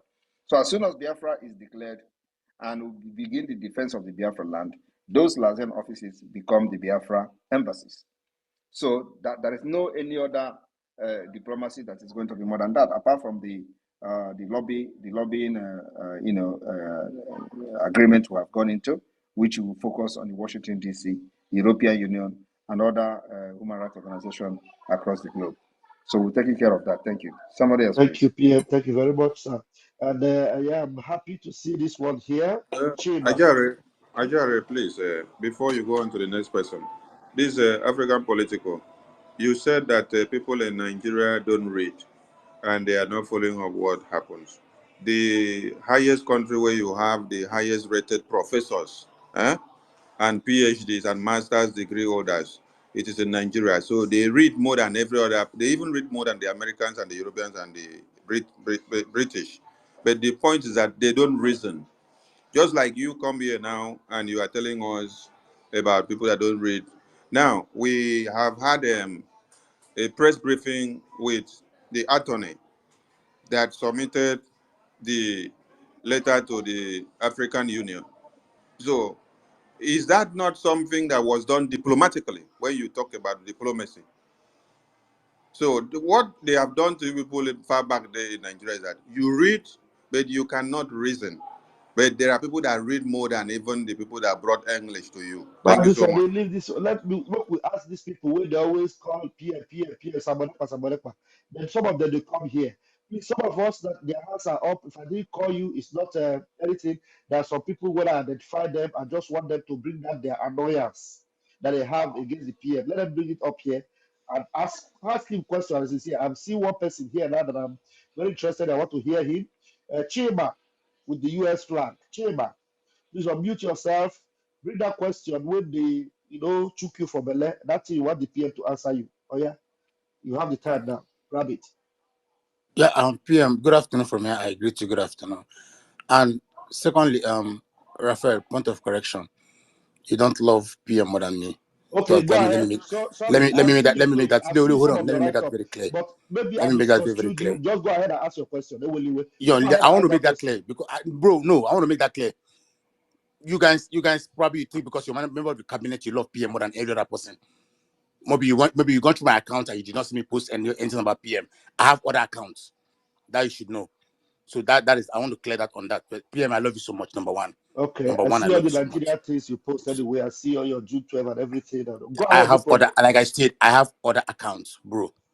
See your So support So for why are you PMB. impersonating? Why are you impersonating? Why can't you be real See as your PM? support for PMB and the rest of PM is them. using one account and he's posting Biafra real. You are posting one Nigeria on one end with one account, bro, and then I you use never another posted anything. impersonation I'm a to political post. analyst. Number one. No, Number two, look at your post. Nothing Sonny, hold on, about I'm coming. Biafra. Sonny, Sorry, hold on, I'm sorry, coming. allow him to just I ask the want question. Don't worry, allow PM, him. PM. Please, Chima, go ahead with your question, and No, PM. no Sonny, the issue. last time I called, There's no need to argue.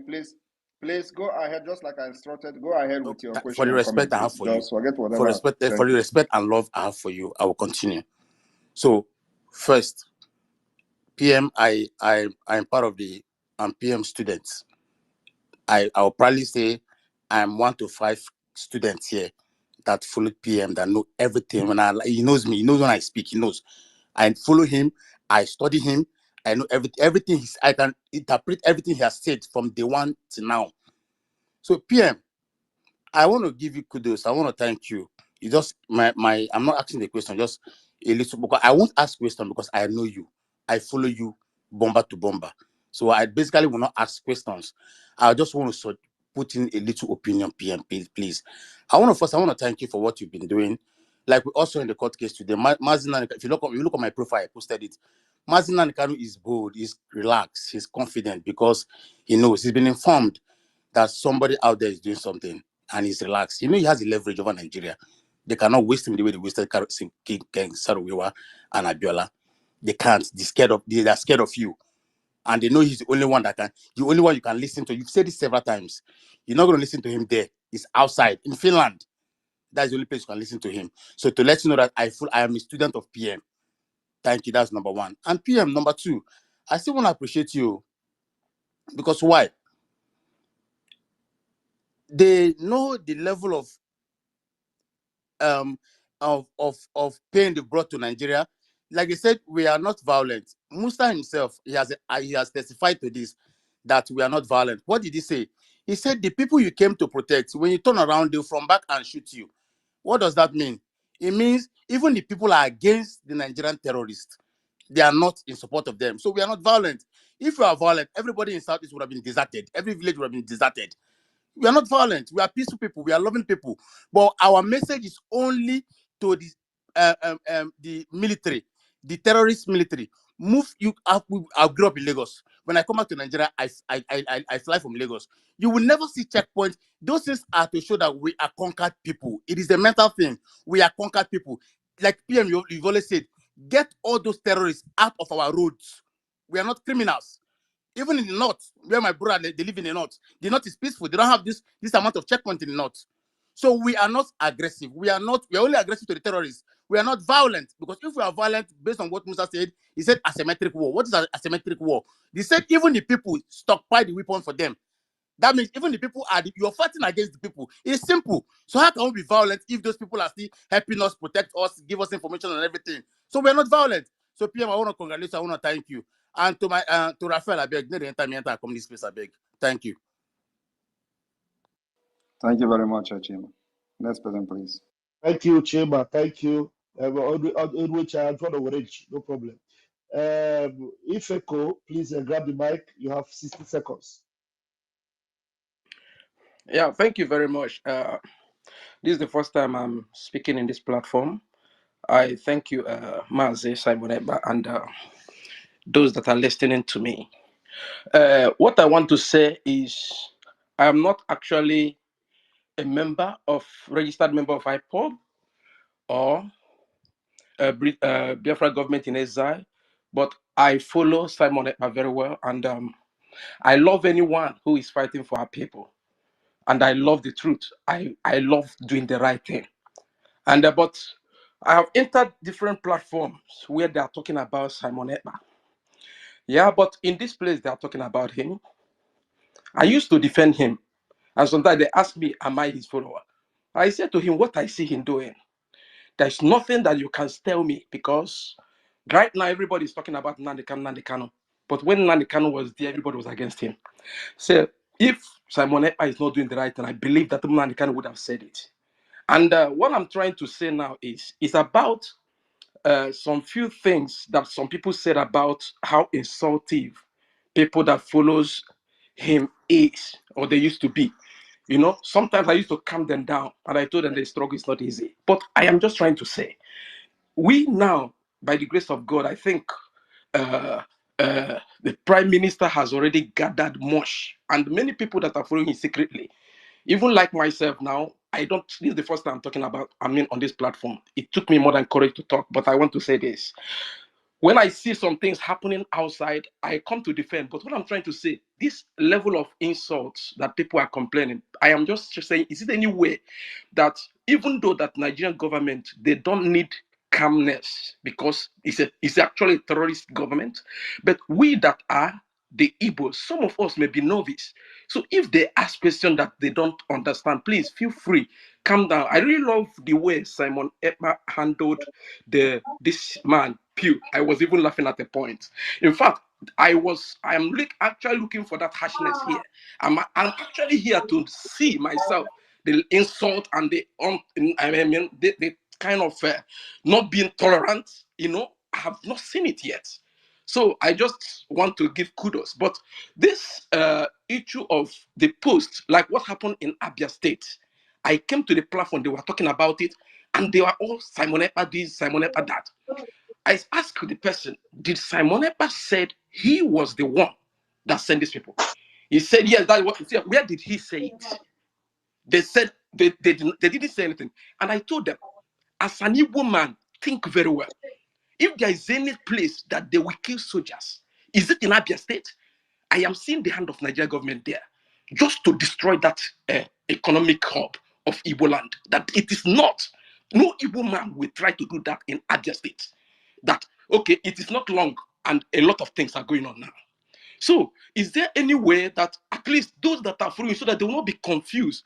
Because sometimes they say that Simon Ekpa make claim of things that he didn't do, stuff like that. And also, there was the one that actually got me mad. I even called one of my brother. He may be on this platform. I said, what is this? It happened in Nnewi. That was my area. And I made call. But I saw the video or the picture that was sent by Prime Minister and said that the terrorist has gone down. But when I made the call, I had different story. They said that it was actually the vigilante that was killed by unknown gunmen. Do you understand? So it took one of you guys time to actually tell me You know, in fact, I actually sent message to a PM. I was very angry. That's the first time I sent message. I'm not a psychophant. I'm a man of myself. I respect people that do whatever that is right. And I don't have permanent enemy and I don't have permanent friend. As long as we are doing what is right and justice, I will support that. I just want to use my mic, please. This is what I just feel like you say. Thank you. Thank you very much. Anybody that is against the arm carrying person under Nigeria within Biafra territory, I support it. Thank you. Thank you, PM. Thank you very much, sir. Thank you very much, Ifeko. And it is clear now you can see that what they do is just propaganda, lie up and down. The other guy that came here, you saw him, and the PM took all his time to ask him. You can see that there's no way they can defend any of the accusation. PM is destroying the economy of Southeast, and there's nothing they can say about what's happening in the other parts of Nigeria. Thank you very much for that clarity. Thank you. All right, we move. Worry sister, please. Yeah, Let's be can I very speak? quick. Thank you very much. Let's be very quick. Just 60 seconds, please. Let's leave our colleagues Yes, out of it. no, Ask a I'm not. question. All right. I'm not. I And go just want straight to to the point, say please. All right. thank you very much, my PM. I'm not going to do any screaming here. We have other places to do it. Because we know we have so many journalists from other parts that is watching. One of them just spoke. I just want to add to what you said. You know, the one of the terrorist guy, the terrorist guy, the one that they released from prison after kidnapping girls, kill soldiers, kill policemen, and in their news they released another 6,000 terrorist guys again with that man, and they celebrated that guy when they released him after killing and kidnapping children, school children, girls to be precise. They kidnapped them and they killed some of them, and with police. And the military man did not do anything, but the army, the Nigerian government, released those people, 6,000 of them, and they employed them into the military.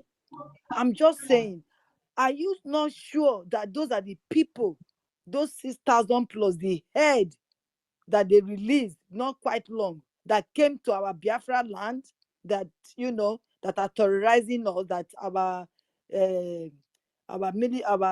DLA is dealing with? I'm just asking, maybe that is them or not, because there are some journalists here, so that they should know that this Nigeria army is full of terrorists and not proper army men. Thank you, sir.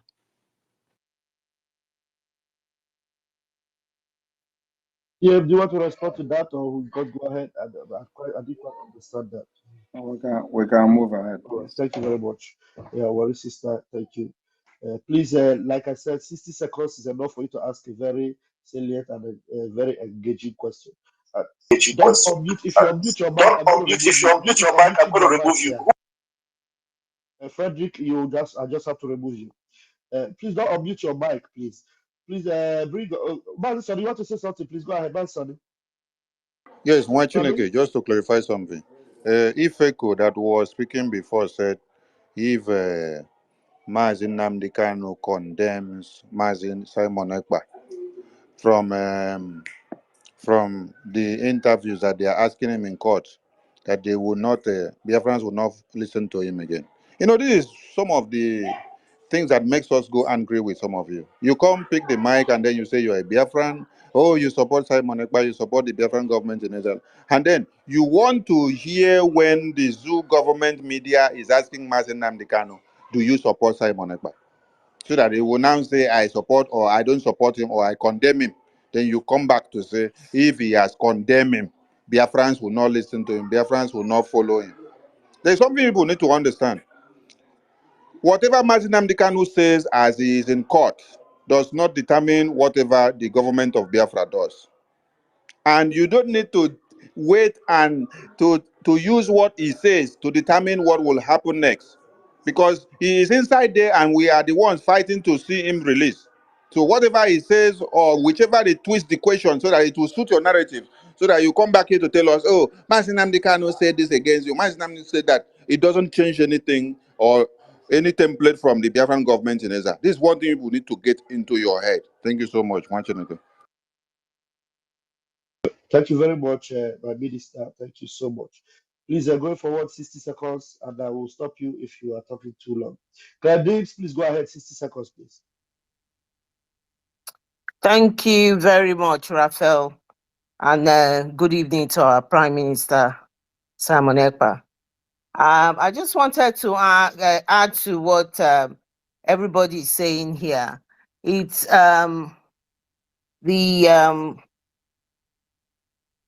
the comments made by Kamala Harris, the Vice President of America, on the Ukraine summit. Kamala Harris said peoples have the right to choose their own government, nations, and have the right to choose their own alliances. Their inalienable right. Government must protect the rule of law, must be cherished. Sovereignty and territorial integrity must be respected, and national border should not be changed by force. And in respect of what Kamala has said, what we are doing, it's not violence. That's just what I want to add to it.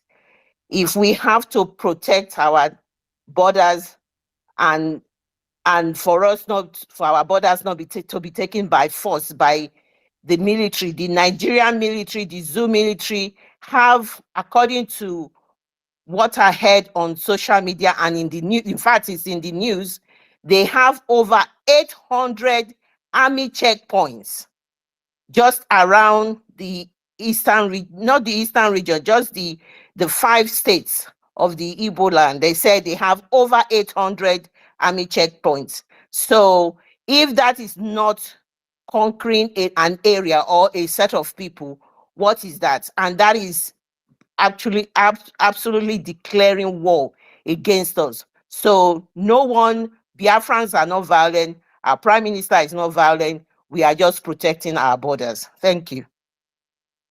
Thank you very much. And thank you very much for that particular submission.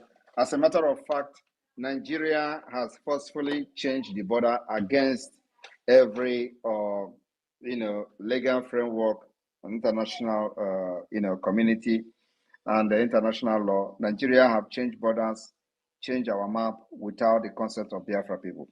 First, they created 6 geopolitical zones without the consent of the people. That is destruction of map. And that is exactly what Kamala Harris means. They went further to create state, dividing us to fight each other. And a lot of people embraced it gullibly without understanding the motive behind it. That is exactly what Kamala Harris is talking about. Now they want to now impose what they call the regional government under that false map, under that false border. That is what Kamala Harris is talking about. And we are saying that enough is enough. You cannot continue to distort map, change demography without the consent of the people, without asking people, do you like this? So that tomorrow, when problem is coming, they know what they are going into. They know that, yes, we asked for you. We agree that you should do this. We agree that in the Western world, in Finland, for example, I have been involved in politics for a very long time in Finland. Since 2012, I got involved in politics. In 2012, I contested the first election in Finland, 2012. Now, in Finland, if government want to change anything, they seek the consent of the people. They conduct what they call survey. What do you think about this? What do you think about it? It takes years. There's going to be debate upon debate. There's going to be amendment upon amendment until they design it in a way that people are going to be comfortable with it. They present it to people and sell the idea to the people, and then also tell the people why this is going to be for your good.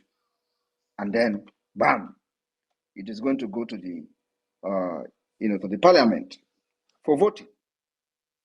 Sometimes it doesn't even go to the parliament. Sometimes the development comes through the municipal the municipality, the councillors and all that. You go through this channel, they have to also consult the people that voted them. They conduct survey, and from that survey, they start working on that particular project until they will convince the people before it goes into the voting at the local parliament where people will adopt it and make it becomes a law or something. They have to debate it. It has to be on the media and all that. This is what governance is all about, and that's what I'm bringing to Biafra land. Not where somebody will sit in Abuja and somebody who he did not even vote, he just manipulated himself and become a senator. You go to Abuja where other people will be there manipulating him. It does not represent your interest. And before you know it, they say, oh, they are creating state too. You don't know anything about it. Tomorrow you sleep in Anambra, you wake up in Ebonyi. You don't know about it. Next tomorrow you sleep in Enugu, you wake up in Ebonyi State. You don't know how it's come about. Nobody consulted you. Nobody consulted the people. How do we divide this boundary? And today, there are communal clashes, especially in Biafra. I want you people to understand. Have you ever heard in the northern Nigeria where there is communal clashes? Did you ever hear that there is communal clashes in the northern Nigeria? I'm asking you. The same thing in Yoruba land. Do you ever hear that, oh, there's a communal clash in Nadekiti? People are fighting for land. Do you ever hear that? No, never. But it is in the southeast and the south side, especially in the southeast. That's where you hear this small 5 states in the southeast. That's where you hear communal clashes. That's where you hear land. Oh, these people are fighting for land. That people are fighting for border. It's because they did it on purpose. It is targeted at making sure they destroy everything in the Igbo and Biafra. So they create this border, distort it to make you become enemy to each other. But you can't hear. You can never hear in the news that there is a fight in Yoruba land. People are fighting. There is communal clash in Yoruba land. I have never heard anything like that. There's something in the north. Because when you look at the southwest, you see that all of them are in the same state. All of them are in the same region. You did not see a Yoruba-speaking region in the southeast, in the Igbo-speaking part. You did not see a Yoruba-speaking region in part of Hausa, except where they have conquered in Kwara State. If you see, tell me. But come to Biafra land, you see how they have divided everybody and try to turn us against each other. It's a planned game. Go to the north, they have the same thing. There is no distortion of the map, except when they want to grab the middle belt. You go to the map now, you see how they have grabbed middle belt. And they are claiming that the middle belt now is part of the 19 northern state. Middle belt is never a northern state, but they are claiming it. So, and that is what Kamala Harris was talking about. They're forcefully changing demography, imposing map, and that's what we are rejecting now. We are fighting against it. And this particular Biafra government in exile, which I'm the prime minister, will fight Nigeria to the last. They will never ever succeed in creating additional state. They will never ever succeed in anything in position of regional government. All we want is outright freedom from Nigeria. We don't want to have anything to do with Nigeria. And believe me, one good thing is that Nigeria will burn down and Biafra will still come. Thank you. Wow. Thank you, my PM. Thank you, sir. Thank you, sir. All right. Ebon, please bring your questions very, very quickly, and then let's continue from here. Ben Chooks, please, 60 seconds, please. Bring your question very quickly. Oh, thank you so much, Mazi Ralph. Thank you. They have been kicking me out from up and down. Thank God I had an opportunity. And I'll be looking for you to bring you back. Yeah. PM, you have really hit many things, turned many stones upside down. You came at the right time when we really need you. All these things, all this creation they are creating is an advice given to them by a madman called Gowan. That is the template they want to use in order to divide us more. But my question is, PM, please, what is the last advice you will give to those people sitting on the fence till now, and those who doesn't want to accept the Biafran government in exile of what we are doing? What will be the last advice you can give to them? Thank you. I am telling you, it is already getting late. The Messiah that we prayed for has come. And very soon we don't need their support anymore. And when that happened, I pity for those who have not been part of this struggle till now. Now we and them will put leg for one trouser. No international community will come for them when the time comes. We are going to design a policy that will make sure they pay dearly for not supporting the struggle. But we are not going to evict them from Biafra land. They are Biafrans, they are our brothers and sisters. But we are going to design a policy that will make sure that how they sabotage the struggle and the freedom of Biafra, they will pay dearly for it. Everyone will be treated equal in Biafra land. But those who did not support us, the policy and the law of Biafra will be designed in a way that they are going to pay heavily for not being part of the struggle until the freedom. Thank you. Thank you so much. That's brilliant. Thank you. Thank you, Ben Chooks. Thank you very much for that question. Please, OBANPG, please bring your question in 60 seconds, please. All right. Good evening. Can you hear me? Please go ahead. 60 seconds. Okay, good evening, my PM. I thank you for all you've been doing. Thank you very much. So my own contribution is this. I want to tell everybody, those who are listening, that we are not violent at all. See, what we are doing is that we are kind of disseminating the terrorists in our land. The only problem Nigeria has is that they don't think. I don't know why. We read, but we don't think. And nobody have asked question. Those people that they integrated into the army, those repented, so-called repented Boko Haram, they put into the army. Where are they? They were sent to the Biafra land. Ask a question. Ask a question. Please ask a question very quickly, please. Questions. Okay. Not advices. Questions, please. No, I'm not it's not an advice. I'm trying to clear some people that think we are violent. So I'm trying to let them know that we are dealing with those terrorists that are sent to our land. Because I could remember the time we started calling these people terrorists, the people in uniform, those people carrying guns that are in uniform in Biafra land. The time we started calling them terrorists was when we had that Nigerian government integrated thousands of terrorists into the army.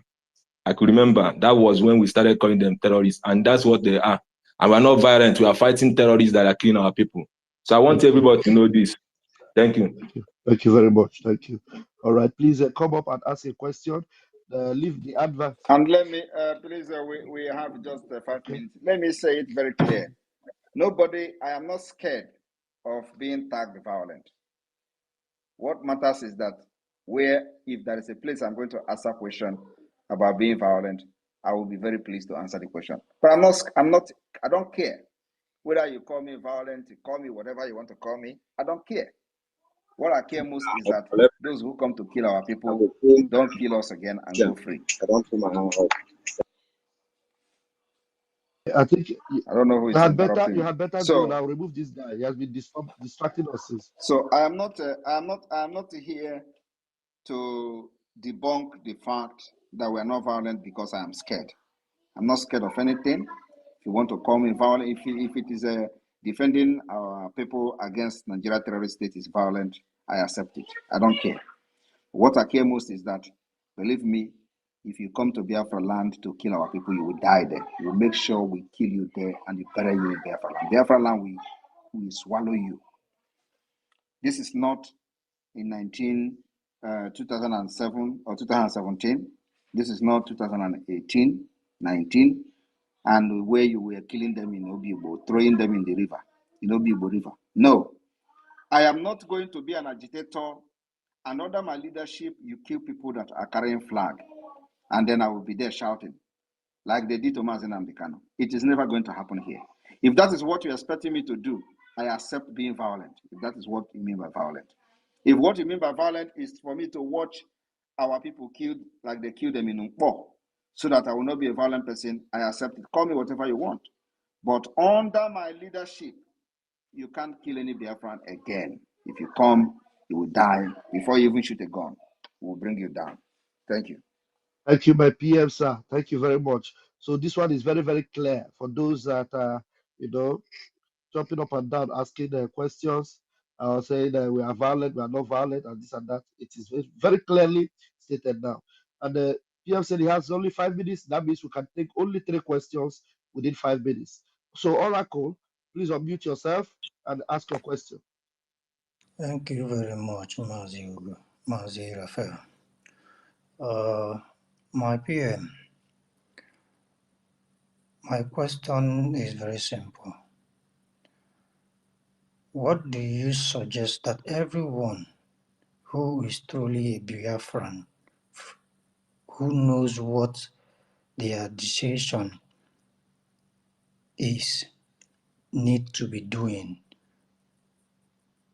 to make sure that they are playing every role? Because this agitation is not going to be put on your head alone. Everyone is playing a role. Everyone must play a role. But some people want to play a role, but they are confused of which and what to do. For me, just regard me as a reserve, because Akpo Mokwagmaza and I won't work is okay. But I'm speaking generally. What do you think those who really want to play a genuine role on their own Thank you, can thank do? you, thank you, thank you. He has said it. Let's see if PM has any response for that. Thank you very much. Imana Asina Ekeroreke. That is division of labor. At this point, all we need from you is your support financially and otherwise. That's all. Men we have, the diplomatic tussle have started with the lobby firm, and we are creating committee. We have different kind of committee. Like during the tour of the Netherlands, I called those who wish to join the Biafra lobbying committee, who will make sure that our lobbyists are well funded, for example, to come forward and indicate their interest to join the committee for the Biafra government lobbying, for that Biafra government lobbying committee. So there are different committees here and there. Look for where you think you can be part of, fix yourself, and be very productive for this Biafra liberation and the Biafra government. The gate is open for everyone. So everything boils down to finance. Freedom fighting is something that is not cheap. What we have been able to do now is to make sure that as little as we are raising in our weekly fundraising goes directly to arms, ammunition, and every other things that we are doing which we are not making public, including legal fees and all that. So there are a lot of things going on that we are not making public. So look for where you think you can contribute and be productive, including bringing ideas and all that. Look for these committees and fix yourself and be financially active there. That's all. When the time comes for recruitment, if we need it at all, I will let everybody know. I will announce it. And we know how to do our recruitment.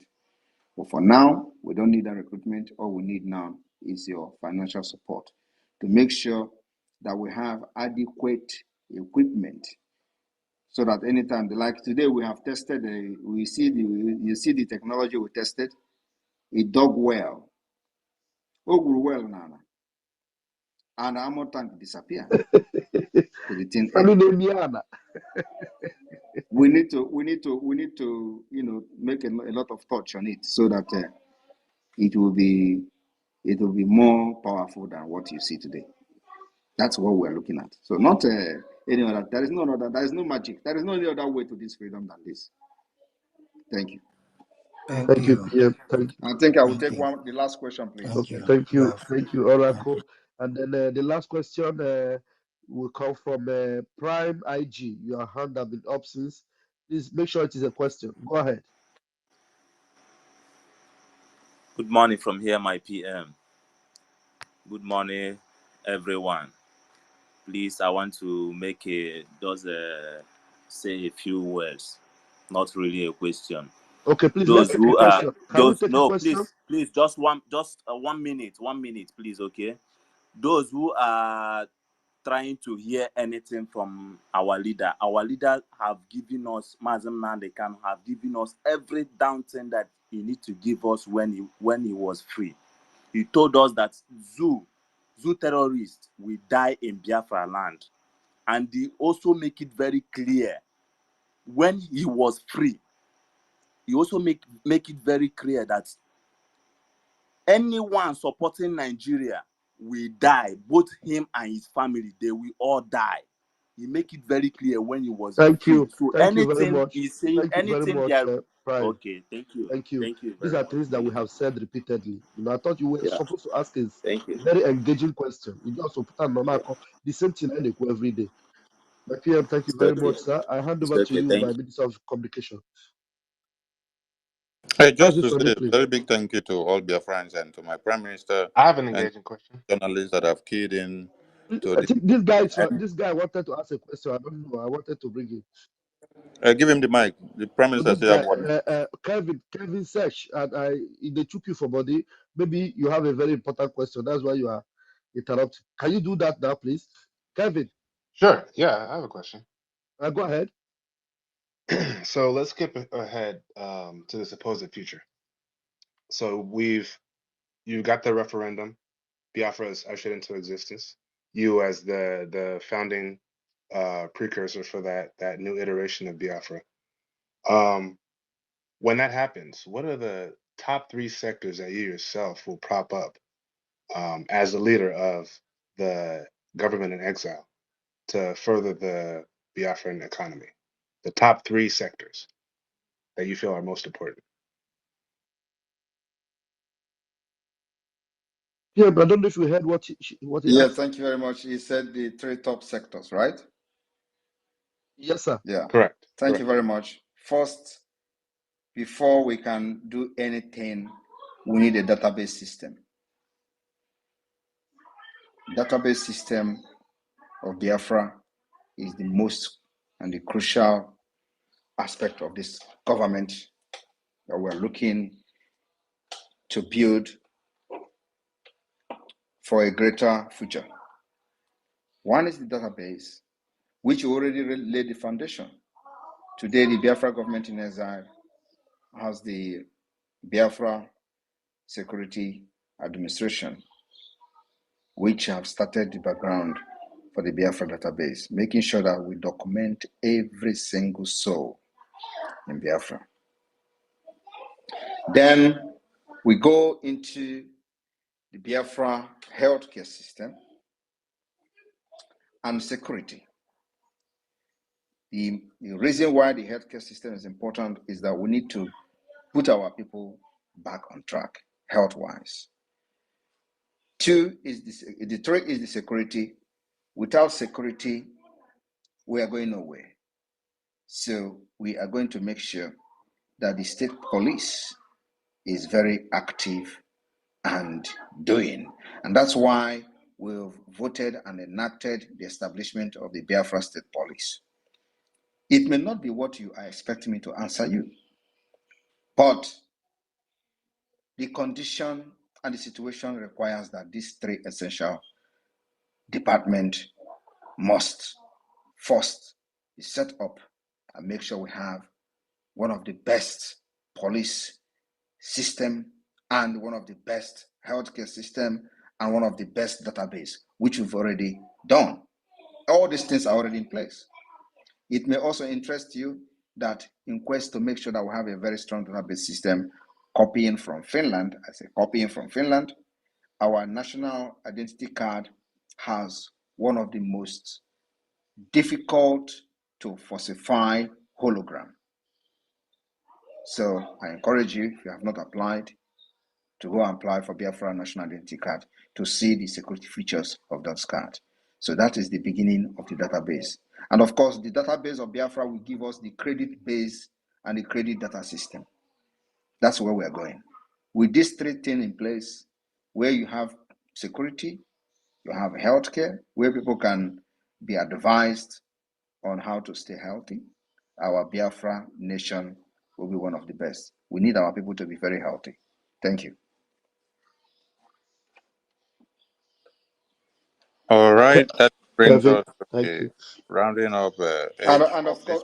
course, when when this kind of question come up, the people will be expecting me to start talking about economy and start talking about that. No, we don't do that. So if I did not bring the issue of economy, don't get disappointed. But these three particular foundation will be the rock where we are going to build our nation.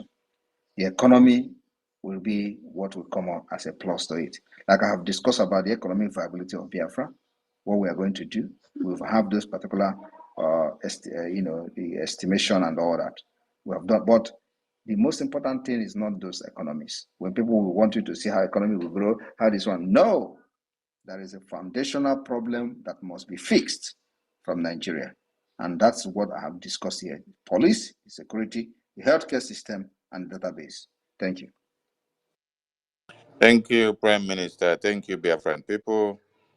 What Nigeria and Britain cajoled our mindset into the way that if we don't put our belly first, if we don't put how much we make on our businesses first, we no make point. So that's why every Biafran will always, how much I'm losing in this, how much I'm losing in that. So it's going to be a brain-based economy. You will not allow them to use oil and gas to destroy your mind so that if you don't suckle oil in your backyard or in your father's house, you will not become somebody. I thank the Biafran people and my Prime Minister for making the record straight. And a country where there is no database is a country where insecurity and terrorists can ravage and then destroy everyone without accountability. So if the Prime Minister have told the entire media here listening that the database system is paramount, that means we are already anticipating how to deal with the terrorists that may be trying to come into Biafra land. And And even Musa cited database as the major problem that the zoo is having. He cited it. yes, Musa cited it. Yes. And during the time of COVID-19, reason being that many countries have not been allowed for them to make use of what they have upstairs to invent or to implement their own innovations of vaccines. You saw that everyone were relying on the Western world, even when they bring what is not useful for you. So when he spoke about the healthcare system, you should understand the importance of the healthcare system. And policing is a very big factor. So I appreciate Biafran people. And for us, those of you that are thinking that it's only when the Prime Minister comes up like this, you rush down here and you say, Prime Minister, Prime Minister. And only when you see Mazinamdi in court, you say Mazinamdi Kano, free Mazinamdi. That is not what will bring you Biafra. And that is not what will bring Mazinamdi Kano out. If you don't support the Prime Minister and the Biafran government, you still remain as worse as Musa.